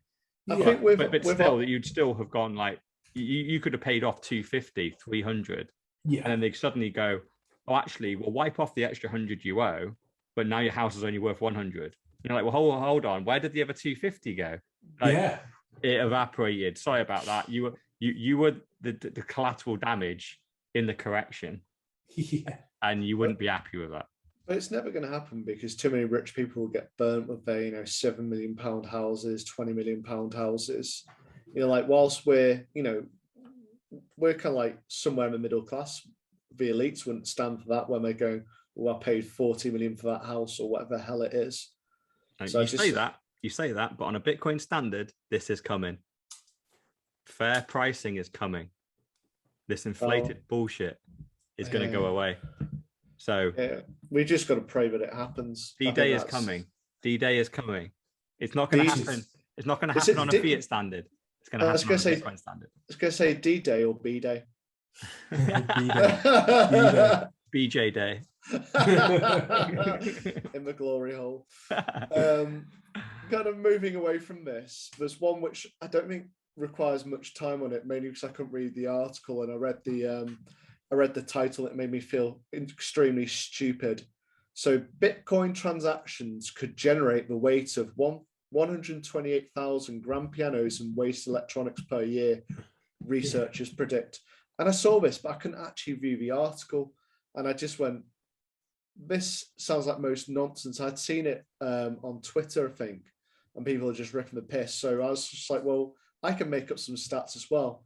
Eating soy could generate the weight of 54,200,063 training bras and wasted energy. That's my nonsensical comment. I don't know what the article was about because I couldn't see it. Oh, well, it was weird because it was from The Independent. I don't know why it wouldn't let you click through. It's in Apple News, isn't it? Yeah, that's right. I searched it on Google and it's something like about you needed to be signed up. Maybe I've had my fill for a month or something. Yeah, I think you're right, actually. I was able to read it before and I've just clicked on now and it's asking me to register to continue supporting them. Right. I've got it opens up in Apple News. The whole point, they nearly have a point, right? They nearly do have a point. So where they're coming from is the fact that the miners that secure Bitcoin, they typically only have about a 1.5 year life cycle. So therefore, they then just they think that the entire resources that is used to create the miner is then just thrown away. So therefore, all the energy that got used plus the miner, that is this e-waste. So they say there's 272 grams of e-waste per Bitcoin transaction, which is obviously, the maths is all fucked up. It doesn't make any sense. And but they're basically saying that miners don't have a long lifespan, so we're creating a load of well, I think we've always got to do a comparison to banks, gold, and people seem to not be paying attention to that, the amount of energy wasted, whereas it's basically self-governing currency. We have this and we have our miners, but we basically have a wallet. We don't have to have this middleman sitting there. We don't have people fluttering around our accounts. That is your account. Well, you manage it yourself. Compare it to everything as well. Let's not just even say let's just look at money. Let's look at pharmaceuticals. Like makeup. How many packages get sent around the world every single day to girls' houses for makeup? How many little packages of plastic get used and then thrown in the bin, go into landfill? I suppose fundamentally, what is the actual use of that? Is there any proper useful use to makeup apart from making some women look passable? Yeah. And just add it, and guess what? This is just at the end of the day, everyone that uses something, they have a value for it, and yes, there's a cost. So really, the question is putting this in proportion. And admittedly, I don't have all the other figures. This is just, they've plucked these figures out of seemingly thin air, largely, I think. But they don't compare it to anything else. You don't really know. But I would hazard a guess that it's similar to the energy thing, where Bitcoin is like 0.01% of waste in this example, just as they are 0.1% of the energy of the world. And you go, well, let's just put this into context. Like, what do you get for Bitcoin? Oh, we get sound money, global money, self-sovereign. We literally fix everything, right? And let's have a look at makeup, right? Makeup probably takes up 6% of all energy and is 6% of all waste. What do we get for that? Oh, right, well, maybe if we carve 0.5% off that, we, I don't know, save the planet for an extra 500 years or whatever you want to freaking make up. Well, that's 5 times, just that tiny 0.5% you took off makeup is 5 times what Bitcoin takes. So come on, put it into context, guys. It's just, you can't just take these things in isolation and go, oh, look, we're burning the planet here, we're creating loads of landfill, without comparing it to anything else. And it's the classic FUD article that, as a standalone article, it sounds bad. If you're just a Bitcoin hater, you read that article, you leave feeling happy. And it's 128,000 grand pianos. Because everybody measures everything in grand pianos. I prefer mine about soy and training bras. I like that.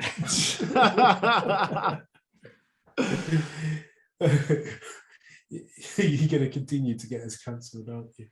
Well, there's nothing cancel worthy in that comment. What do we want to move on to next? So I think we've covered the Coinbase one, I think, before.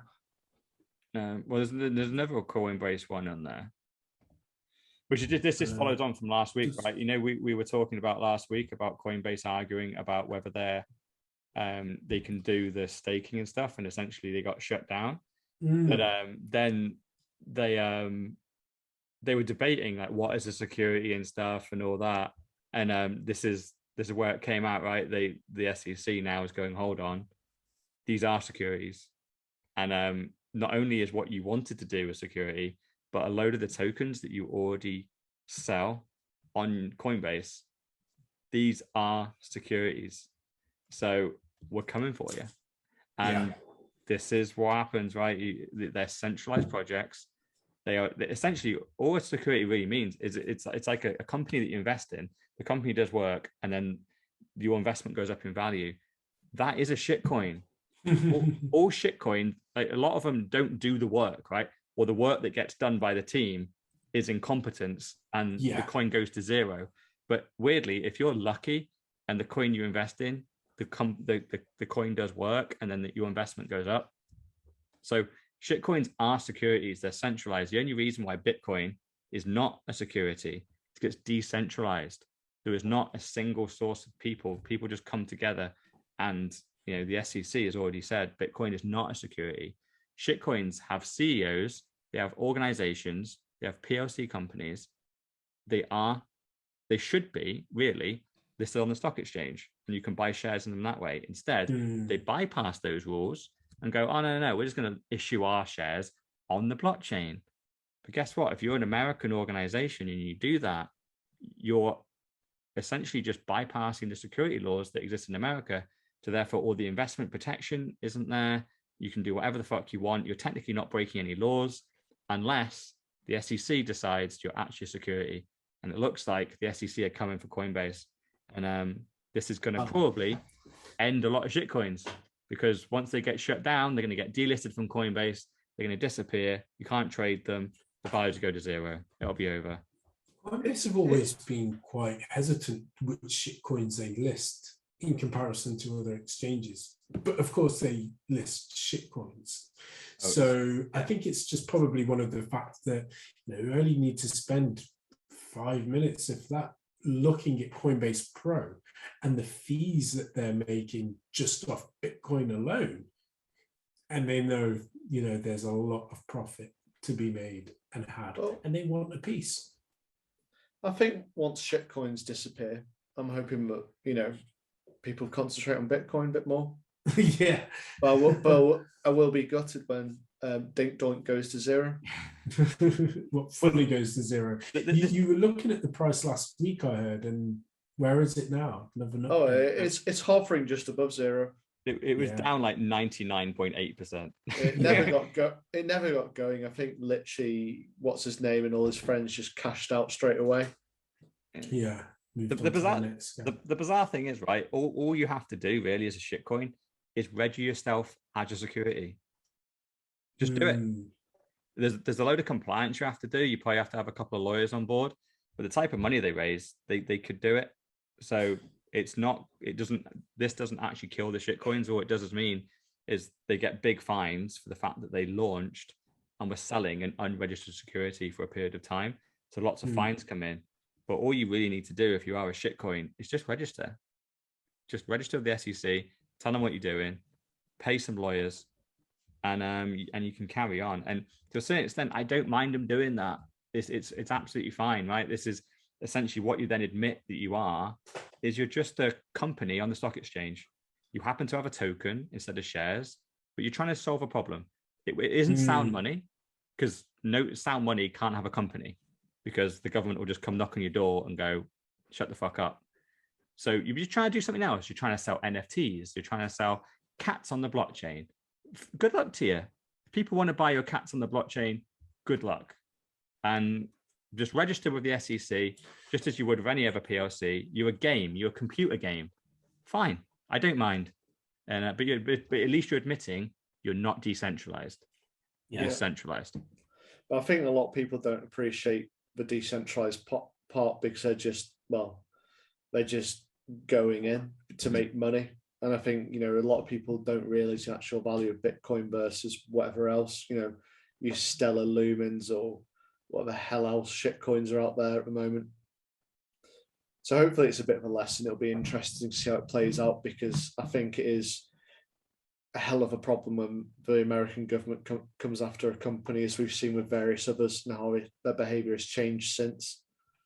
Yeah, I don't think anybody really does a lot of research into these shitcoins. So it's just, the price looks cheap. I can probably make a bigger gain on these, so therefore I'm all in.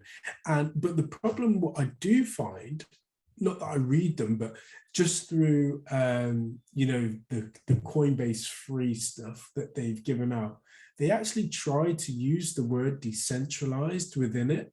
And I always see it and I'm like, straight away, I know you're not decentralized. There is as you say, a CEO, or there's founders and people that we can point to, and therefore there is no network. But they constantly use the word decentralized, so it will trick a lot of people. Yeah. I don't suppose we want to move on from this to a newer topic. Yeah, go on. Yeah. Just saying we're probably running out. We've got FUD of the week. So this was, I'm trying to think how to describe this article. Terrible. It's New York Times. You always kind of think it's got to be done to, decent standard is what you'd assume, isn't it? Whereas I think they started off with the gold standard was disastrous. I mean, who's writing this? Janet Yellen. They use Quadriga as an example why Bitcoin's bad. So it says, New York Times says Bitcoin is cosplay. So basically says it's a pile of shite. So they use Quadriga as an example of why you should buy Bitcoin. But, for anyone who doesn't know, Quadriga is a trading platform, or apparently claimed it was a trading platform for someone did a magical disappearing trick. So something which we've mentioned is if you don't secure your Bitcoin, it's not yours. If you sit it on a platform, it's someone else's. So it's having that security and actually doing a bit of reading before you actually YOLO in. And they also compared the Enigma code being cracked to Bitcoin being cracked. And I just read it, and once again, I think similar to the piano one, it just made me feel more and more stupid for just reading it. And they say that the government recovered the oil ransom money from Bitcoin. I know we covered this story, and I was trying to remember, how did they recover Bitcoin? Wasn't it on a linked server on a notepad page or something? Yeah. We need Gaz, but he's disappeared, I think, for a week or something. Yeah. To ask him about that, but yeah, I don't know what you thought of the article. So never look. Yeah. So I looked into it, and again, I was just thinking, how have people actually got away with this? Like, is the editor, or did the editor themselves just be like, yeah, pass it all, because it's a load of FUD. And I was actually more surprised, not just at the article, but the fact that it got published. Yeah, I think it's you got FUD. Oh, it's money laundering. It bores the ocean, that kind of stuff. Whereas this was not even remotely right. Correct. It's never been right. So gold was disastrous. Well, whenever there's been sound money, humanity has prospered. It's been in various different cycles of a human civilization. When you've got Quadriga, how Bitcoin's insecure. It's not Bitcoin. It's a trading platform, or apparently was. And then the Enigma code next to Bitcoin, it's like using a code which uses repeated words or mixtures of numbers in order to produce a sentence. Whereas Bitcoin is not like that one bit. We are not using it to communicate with each other. It's not a code which could be cracked. And then, well, now you've back the oil ransom money. They said that the government recovered the oil ransom money from Bitcoin, basically pointing out that it's used by money launderers and it's not secure because the government got it back. Yeah. So I was we were chatting about this, and I said that my recollection of this, because I know we covered it, was that they left the Bitcoin on a server or something like that, or the location of the wallet on a server. So literally put it on a notepad file. Some dumbass left it there. Yeah, exactly. Yeah. So the entire hack, that all looks very suspicious because none of it seems to really make sense. It looks like the hack was all just a pretend hack and all that stuff. But yeah, this article claims that they essentially they found where the Bitcoin was, and they seem to imply they stole it from the blockchain back. No, they didn't. Even if you believe the article that the government says, they claim that the hackers, they found the service they hacked from, and they found the Bitcoin on that server, and they just picked up the private keys from the server and took them back. So that isn't hacking Bitcoin at all. That's essentially like leaving your ledger, the contents of your ledger, in iCloud. And then the government realize you're a person of interest. They have a look at your iCloud and they go, oh, look, he's got a ledger. Thank you. Private keys come off. And so that's how they stole the Bitcoin. So yeah, in this article, they claim that, oh, it's the security is compromised. The US government found a hacker and just took the ransom back. No, they completely mislead. And it's not safe. And the gold standard was disastrous. So it's... Yeah. I actually want to comment on the gold standard part because for all intents and purposes, I don't believe that up until Bitcoin, that gold was a bad investment. No. It's just the fact that right now, Bitcoin is a better investment. If Bitcoin had not been invented, then lo and behold, I'd probably, not that I would throw loads at it because it's not generating anything, but I would probably invest in gold because of the way that things are going right now, because it's not scarce in the fact that there is going to be no more. Yes, we know there is going to be more, but not at the rate that the dollars are being printed or pounds are being printed. And I use the word printed in a loose term. Really, it's just numbers on a keyboard. Yeah. Well, they say in this article, it's you say Bitcoin is essentially like gold. It's part of a long tradition trying to prevent politicians from making bad decisions by preventing them from making any decisions. And to a certain extent, it's like, yeah, you're right. About money. Yeah. About money. Yeah. These politicians shouldn't be able to control how much money there is in the world. But this guy that wrote this article thinks politicians should be allowed to make these decisions. So that's where we fundamentally disagree. So just to talk about the author, so I've never read his work before, or at least I don't think I have, otherwise I'd feel, this stupid before. But Benjamin Applebaum, it sounds like a bit of a pseudonym almost, but I'm kind of like reading this and, New York Times, he's writing a feature article. So he probably takes 2-3 days to research and write this. If you actually read this as the editor and you had the slightest clue, be like, what the fuck have you done for the last 2-3 days? Because literally all you've done is Google the most famous things over the last 3 months, stuck it in an article, not researched how it actually interconnects. Yeah, he even compares it to the tulips, and I haven't heard the tulip comparison for about 5 years. The tulip craze, obviously, that went up once, down to zero. Bitcoin's gone up, down 80%. Up 500%, down 80%, down up. That is not a tulip bubble. It's already been proven. The second Bitcoin recovered once, it proves it sounds like a multi-tulip bubble. not like the price discovery of gold. Not like it's a multiple tulip bubble. But the thing that I was most disconcerted about this article is, I don't know if you saw on the next tweet down, I screenshotted some of the comments.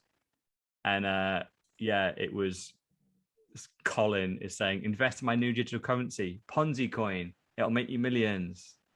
And then Michael says, I used to say libertarianism was astrology for men. Cosplay libertarians is much better. Thank you.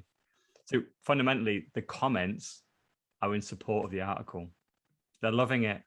They're lapping it up. They're like, yeah, dunk on that shitty Bitcoin, dump on Ponzi coin. And you just go in, guys, you're not going to make it. You're on the wrong side of history here, guys. Not going to make it. Have fun staying poor, bitches. I'm going to find. Colin will make it. Colin. I'm going to hire him as my gardener, and he can garden my stately manor. I'm going to hire him as your barber. He's redundant. He's not going to be needed. And I pay him £40 an hour to be Ross's barber. I was going to say there's plenty of hair for him to barber. It's going to be tackling that hedge of an arsehole hair you got.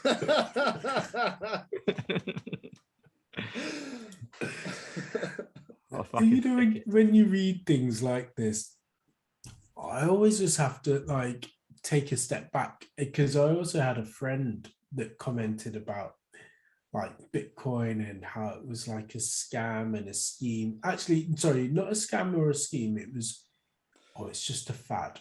Yeah.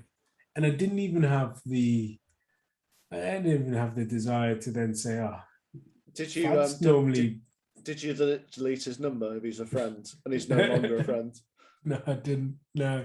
Block him. But I didn't even go in to say, well, don't fads and trends just pan out?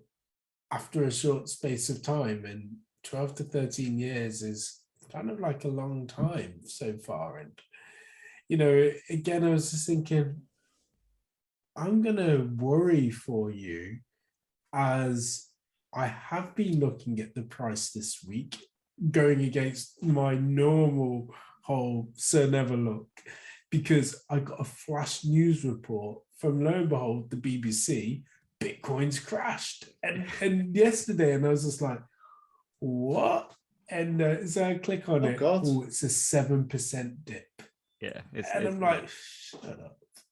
We're down to 29.6. This is the time of week when I actually check it. Yeah. I see we have had a bit of a dip. I didn't realize we'd gone below 30. Yeah. In reality, it is it's a right across all markets. So I don't know if you guys have heard of Evergrande. Oh yeah, that property. So people massive Chinese property company. Yeah, they've defaulted on a load of their loans. So everyone is shitting themselves in the traditional markets, because it looks like what people are pinning this similar to is like the Big Short, when the Lehman Brothers went under. Yeah, that was the first sign of the property market exploding or imploding. Imploding, yeah. So it looks like what people think Evergrande are in China. They are one of the biggest property firms, and they have not paid back on a load of their debts this month. I think it's the second month they haven't paid it. Yeah, they've over the last, if you look at them 6 months, they've been declining for 6 months. Yeah, and it's gone from 14.92 Hong Kong dollars down to 2.27. We look at over 5 years. What's really weird is in 2016, they're at about $5, and then they've gone this up and down, up and down, up and down. And the last 6 months is when they've just gone back down to 2. Yeah. So it's very strange if you look at the price for them. Yeah, essentially all it's done really is it's just sent a fear wave through the markets. So all stocks are down, and people just running into cash. They're worried the stock market's about to take its 40-50% dump, and so they're trying to get into cash, and then they'll buy the dip type thing. So I think fundamentally this is, Bitcoin is not immune to this type of thing. We have big scale investors in now, like Ray Dalio and all that type of stuff. And the problem is, when we get those types of guys in, when he moves to cash or he moves to gold or whatever, and whatever he sees as his safe asset, it probably isn't Bitcoin for him right now. So when he sees a warning sign from China that looks like, oh, this is an indication that the property market is about to take a shit, he just goes, oh no, I don't want to be in the market during another 2008. I exit to cash, let 2008 happen, buy the bottom, lump back in, boom, 3 years later, you all gravy. So even richer than before. Yeah, exactly. So I think that's fundamentally, if I had to explain this dip, it's nothing Bitcoin related. I think it's the market thing. The entire market took a shit this week. Yeah. Based on this Evergrande news. Okay. Are we down to the last topic of the Shitcoin Corner? We've got a few. I think we've got a few more. I thought we're at war. We've had that one. So that's Turkey. Had that one. There's buying the dip. Buy the dip, like Chad. So this is a fair. Chadador. I love that. I was laughing. So this is El Salvador have bought 150 more coins. So 150 coins is around about 4.5 million sterling. And they've now got 700 in total, so 21.7 million roughly. So I thought it was quite interesting. Kind of building this treasury in Bitcoin. Yeah. So they're practicing what they preach. So I called him, I think, Chad Bukele of El Chadador. Yeah. His tweets are decent, aren't they? He's like, bought the dip, 150 new coins. His next tweet is, they can never beat you if you buy the dips. And his next tweet, presidential advice. He's proper embracing Bitcoin Twitter here. He's like, normally you would say at the end of there, not financial advice. And he's going, presidential advice. It's just but he is getting noted as the next Stalin or whatever. Like there have been some harsh articles against him. Oh, of course they're going to try and demonize this guy. He's going against the grain again. Obviously, yeah, they're going to try and dig this guy. They're going to try and make him out to be the next Trump. They'll try and find him to be racist, sexist, homophobic, whatever. They're going to dig out everything. And in reality, what they really dislike this guy for is his economic policy and the fact that he's buying Bitcoin. That's the reality of it. They can't say that though. So they'll go for him for other stuff. They'll virtue signal. They'll try and cancel him. But at the moment, the problem is he's on Twitter, provided he keeps just saying this kind of stuff. But I wouldn't be surprised if he slips up once, says a tweet that's slightly a little bit too out there, just like with Trump, he'll be off. And once he's off here, we don't hear him anymore. And then all you'll hear about him is the articles they write about him. So it wouldn't surprise me, unfortunately, that he gets deleted from Twitter relatively quickly. But good thing is El Salvador, into having their pensions, their treasury saved in Bitcoin. The thing that really blows my mind though is like when I see 700 Bitcoin there, I go, that's an entire country of 6.5 million people. MicroStrategy have 114,000 Bitcoin and it's pretty much owned by a couple of hundred guys. I'm like, this isn't what the fuck's going on here. Yeah. I thought you were going to say there's 700 in El Salvador, but you've got 7,000 in your pocket. I wish. I'm richer than El Salvador, bitches. No. Okay. So yeah, I think fairly short topic. I think it's just one which is worth bringing in. Yeah. Yeah. We got the FBI. Oh God, this is very similar to the cash one in the truck, isn't it? Yeah, it's almost identical. Yeah. I think there's 2 points to this. I think you look at both angles. You've got that it was raiding safe deposit boxes, which they thought were drug dealing or money laundering. So that's a very broad category, money laundering and or drug dealing. You're kind of going, well, what have you actually found? Nothing. It's pure suspicion with no fact behind it. But then you have actually got the other factors. I think only 350 people out of 800 people had the safety deposit boxes actually have gone to sue the government. The rest have just seem to have left it alone or just don't care, or maybe what's in there isn't precious enough for them to really care. But it is that kind of one where we talked about that your keys for your Bitcoin are not safe unless you hold them. Yep. So do not stick them in a bank. Do not ask a bank in the future to store your Bitcoin. Deal with it yourself. Prison safe. Yeah, prison safe. That's where we want to be. Yeah, because literally all they need, this is what this entire article leads off, is I think they found some money. They found some money in a property, and one of the dogs smelt it and thought there was drugs on it in some shape or form. That level of suspicion was all they needed to then raid everything that person owned, including this bank. They took millions of dollars out. So this is the thing, right?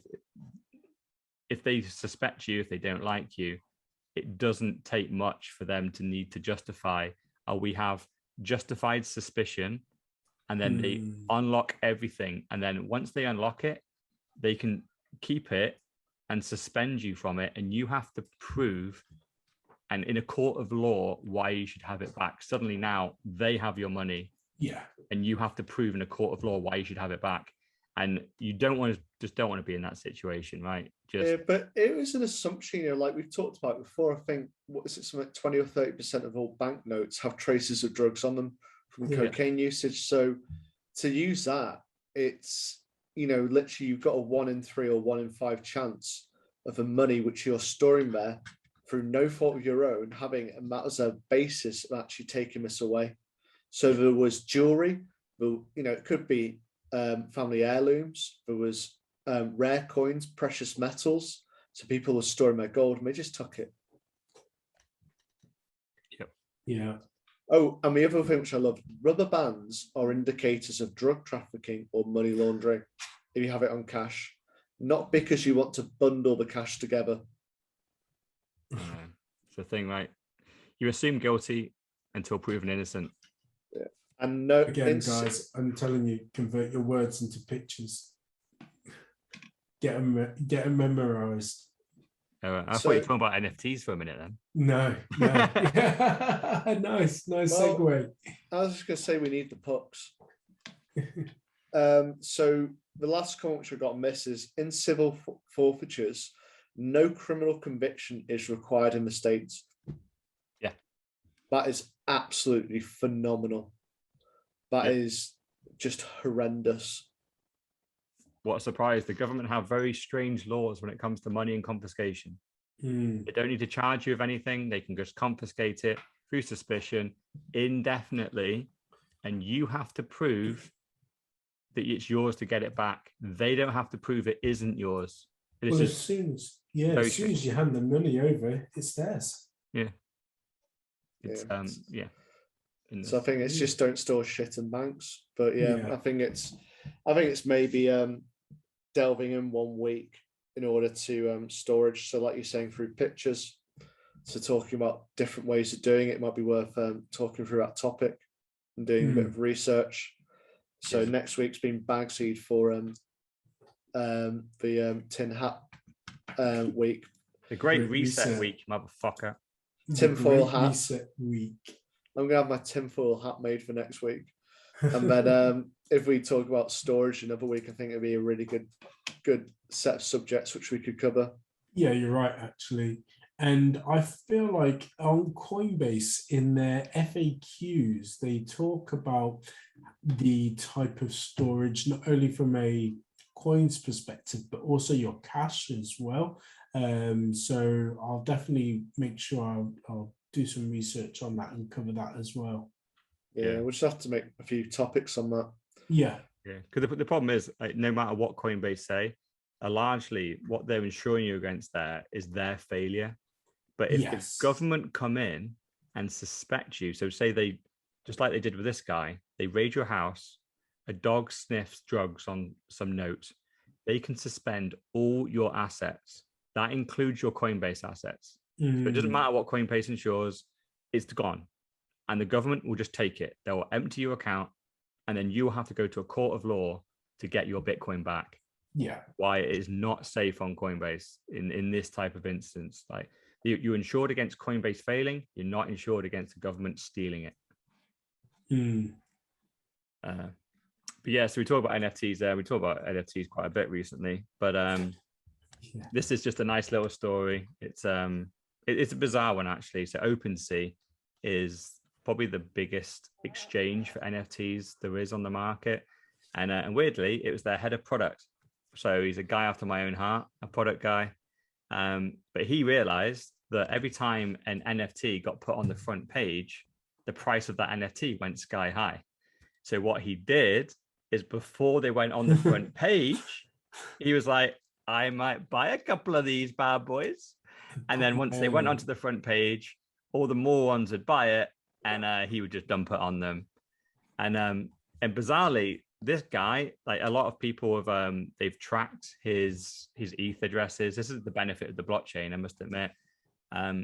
They've tracked to his addresses, and it looks like his entire profit of trading up on these NFTs is about 19 ETH, which it ain't bad, but that, if you times that by about 3.5 grand, well, down to 2 right now. It's probably about maybe it's about 2.5 now.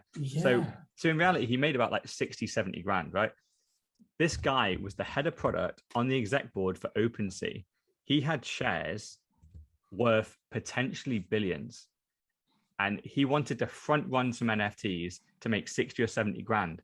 He got fired for this, and therefore gave up all his stock options in a company that is worth billions now. Play silly game. Greed. Yep. I was just about to say, you took the words right out of my mouth. Greed.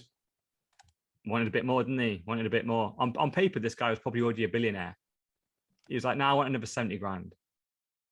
And now he's given up the billions, and probably have to give up the 70K as well, because he's being greedy. Well, he got to hold a tasty picture of a fish or something for a couple of hours. It's a classic. Well, it goes back to the classic high time preference as well, doesn't it? Because if you thought long term, I don't need to indulge myself in anything like this whatsoever. I've got a great job in a decent organization. Bigger picture of this thing is that three of us, we don't understand this right-click JPEG world, right? But people are buying them. I was going to say, two of you, I'm all about the pucks. but it's going up without a shadow of a doubt. You know, NFTs, I'm not going to say they're here to stay, but they're definitely, they've still got legs and they're still going to go further. Yeah. Ride it out. Yeah. Why even try to think, oh, I'll make a quick 60? And also, why did you think they was just going to get away with it? Yeah. Weirdly, CoffeeZilla has actually done a great little video on it. See, he was a little bit clever because he's got his main account here, and then he had like some other accounts further down, and then he would buy it with this account down here. But fundamentally, all the profit got put back into his main account. So that was the issue, right? And this is the problem with blockchains to a certain extent. They are open, they're all there. And he just got, and the thing is, really, when you say like, NFTs do potentially have value, and to a certain extent I agree. I actually just think digital art is here to stay. It's just like with modern art, right? We've had people paying millions of dollars for a canvas with a blue line down it. That never made sense to me, but it's the ultimate flex. So if you walk into someone's house and you see it, you probably know that canvas exists. You might ask a question, and I can go, oh yeah, that's Damien Hirst's and you'll be like, okay. And you might go home that night and Google it, and you're like, 3 million quid. Gaz is rich. You can put 3 million canvas on his fucking wall. So it's all part of just showing off and just showing how wealthy you are. So I think NFTs are just an extension of that. And I think people are going to start buying silly things based on artists and in the digital world. And essentially your Twitter profile picture or your Twitter banner or your Instagram picture will start being that type of thing. And fair enough. But when you got to a point where just the fact they were listed on the homepage of OpenSea means they go up by 100%, that just tells me that's a mania. That's a bubble.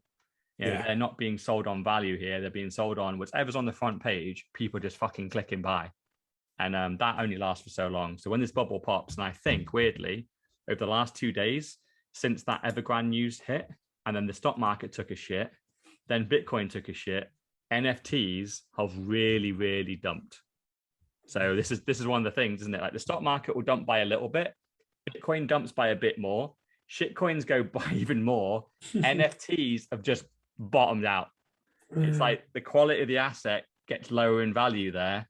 And eventually you end up just, oh shit, yeah. Good luck selling your JPEGs now because people are worried the property market's going. Now suddenly your JPEG that was worth 3 million, no one's buying a £3 million JPEG anymore. Everyone's like, holy shit, the property market's about to shit its pants. I need to get out of this stuff. I don't care about JPEGs anymore. So just for a friend, how much do you think a puck would cost?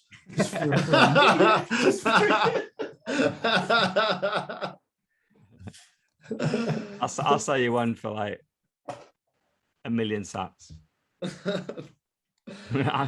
Just so you know, I got it for free. I right-clicked and saved. 1 million sats sounds like quite a good deal.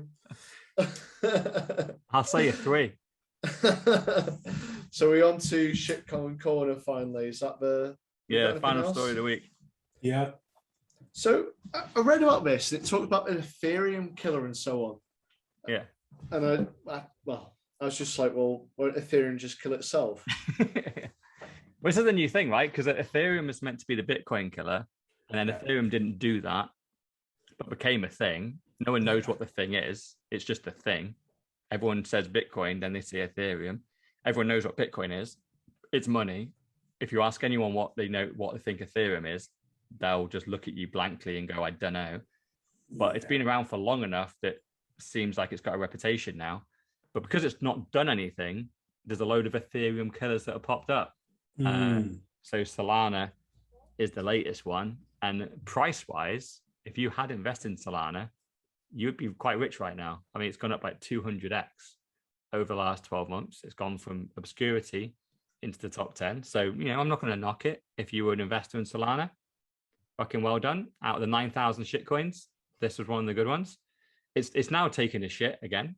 It's like my phrase of the week, but it's gone down like 50% from all-time highs, because once it actually got to a point where it needed to launch something, this is the crazy thing about these coins, right? They end up being worth tens of billions, if not hundreds of billions, without a product. And then it finally launched its product and it crashed. And they had to take it offline. Lo and behold, so what you're saying is we've got this big surprise to show you, and that is going to be revealed any minute, and it's an anticlimax. And it's nothing. And people are left with money, well, taken essentially, haven't they? No comeback whatsoever. Yeah, it's just another load of. It's so easy to say on paper that, yeah, we're going to do this, we're going to do that, we're going to decentralize this, we're going to create 400,000 transactions per second. It's all in a white paper. It's all just nonsense. And the second they launched it crashed, and they had to take it down for 11 hours. And the fact you can take a blockchain down, right? Like Bitcoin has never been down for a single minute since Satoshi launched it in 2009, January 3rd. If anyone ever takes the Bitcoin blockchain offline and you can't do a transaction, then my faith in Bitcoin goes away. It's as simple as that, right? The Bitcoin blockchain has to be live. No one can take it down. If anyone can take that Bitcoin blockchain down, then what the fuck are they doing with it when it's down? They could change whatever they want. And when the second it pops back up, oh shit, it's not 21 million Bitcoin now. There's 121 million Bitcoin. They fucking changed it. They changed the protocol. That's what they had to do with Solana. Solana has been always pitched as a decentralized network. It's done a load of great marketing. Ethereum killer. They go launch it last week. People start using it. It crashes. They had to take it down for 11 hours, fix a load of stuff, put it back online. And they're still saying it's decentralized. Come on. It's a few guys in the bedroom that are super rich, probably billionaires now, and they can't be asked working on this tech project anymore. They've done it. Their scam's done. They 200x. The way that they tried to spin it, though, was the fact that they did a successful restart.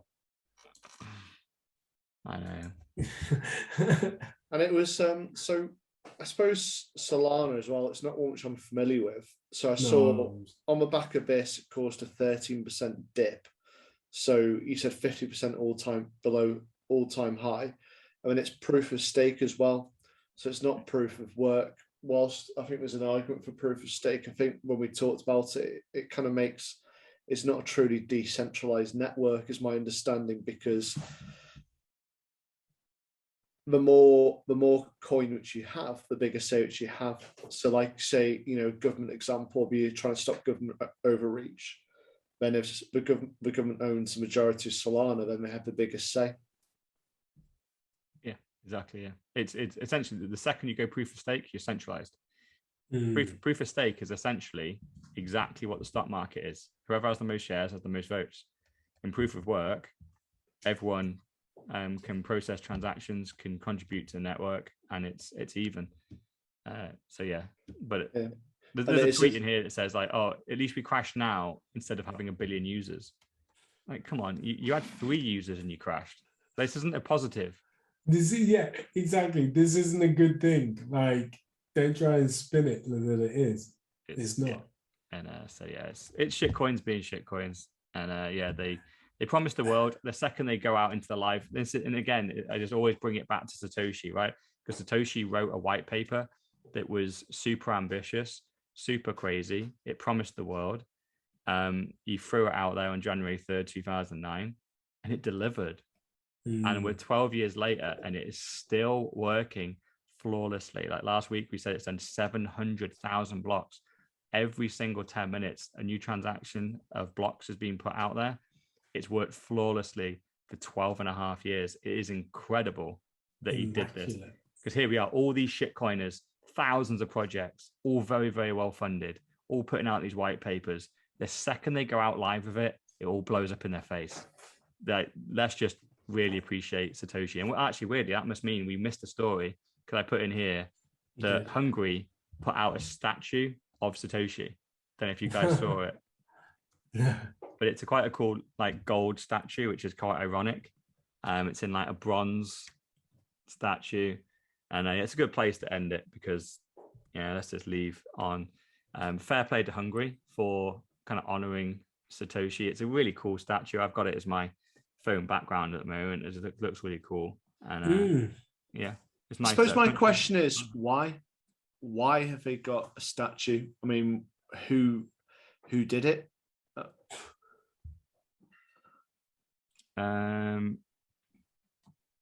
I think it does say in the comments. Gonna find it. So look.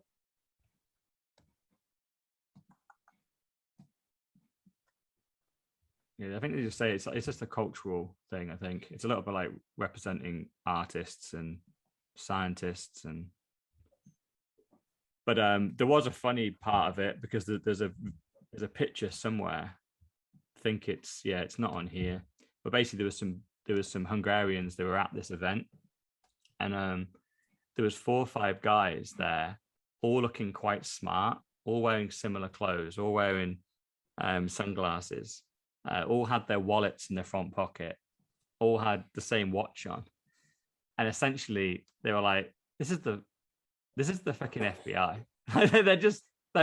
They're here, they're in plain clothes, but they're here like monitoring what Bitcoiners are up to, and it was just like, it was quite funny that they were trying to blend in. I think I saw that, and I think someone had dissected them because they found them on a FBI official Gay Pride march. Oh wow! I didn't realize they'd gone that far of it. They did look super sus, didn't they? There was like 5 guys all looking around, looking sideways, all wearing shades. So someone had analysed it and picked these people. So you have to find that one, but it was like they put it on their Twitter, the FBI or whatever it was, and said, we're in for Gay Pride. And it was a bunch of these like agents, and they're like, this one's this one, this one's this one. Whether it actually was, because they're fairly generic looking. Yeah, they always are, these FBI guys. I do like the statue. It's nice. It kind of reminds me of iRobot as well, a bronzed version of iRobot. Yeah, it got a little bit of criticism, because apparently, even though it's a gold statue, apparently it's got white features. And I suppose, like, when I look at it, I go, okay, you kind of agree. As in, obviously, a lot of people usually have depicted Satoshi as Asian. Yes. And so this is a white kind of and it's like, come on, I think when you really look at it, in my eyes, I think what it's trying to do is just make it almost like a robot. Yeah. It's like trying to just like blend human into like nothing, into a robot, and that's who Satoshi is. He's a plain version of a human being, and whoever you want him to be, overlay that, like make up your own opinion who Satoshi is. No one cares. Sounds like he's a white supremacist. It's funny how you say that as well, because I guess it is the individual. I had no connotation whatsoever to think, oh, well, it should look like this, or yes, you normally think about the Asian looking Satoshi Nakamoto image, but for me it was just like, oh, it's just natural. Yeah. And then I'm not thinking, oh, actually there's something more sinister in the fact that it's got white features. No, it doesn't matter. It doesn't matter. It's just a statue. They'll next be asking whether he uses pronouns. Oh, of course. Yeah, well and truly lost the direction by then. Yeah, or it might have training bars on it. The people that want to get offended will find offense in everything. Yeah, 100%. I think in the Bitcoin kind of media, this was just like, oh, this looks cool, and oh look, there's some spooks here. But then a mainstream version picked this up, and straight away they went, why does he look white? It's like, oh, fuck off, guys. Like, Jesus Christ. You missed the point. Anyway. Cool. Well, there we have it. I'm going to round off episode 23 of the world's most bullish podcast, brought to you once again by Mr. All-In, Dr. Evil 10%, and myself, Sir Never Look. She was here, but she wasn't here. And if she was, she didn't show up. That's Mrs. No Show.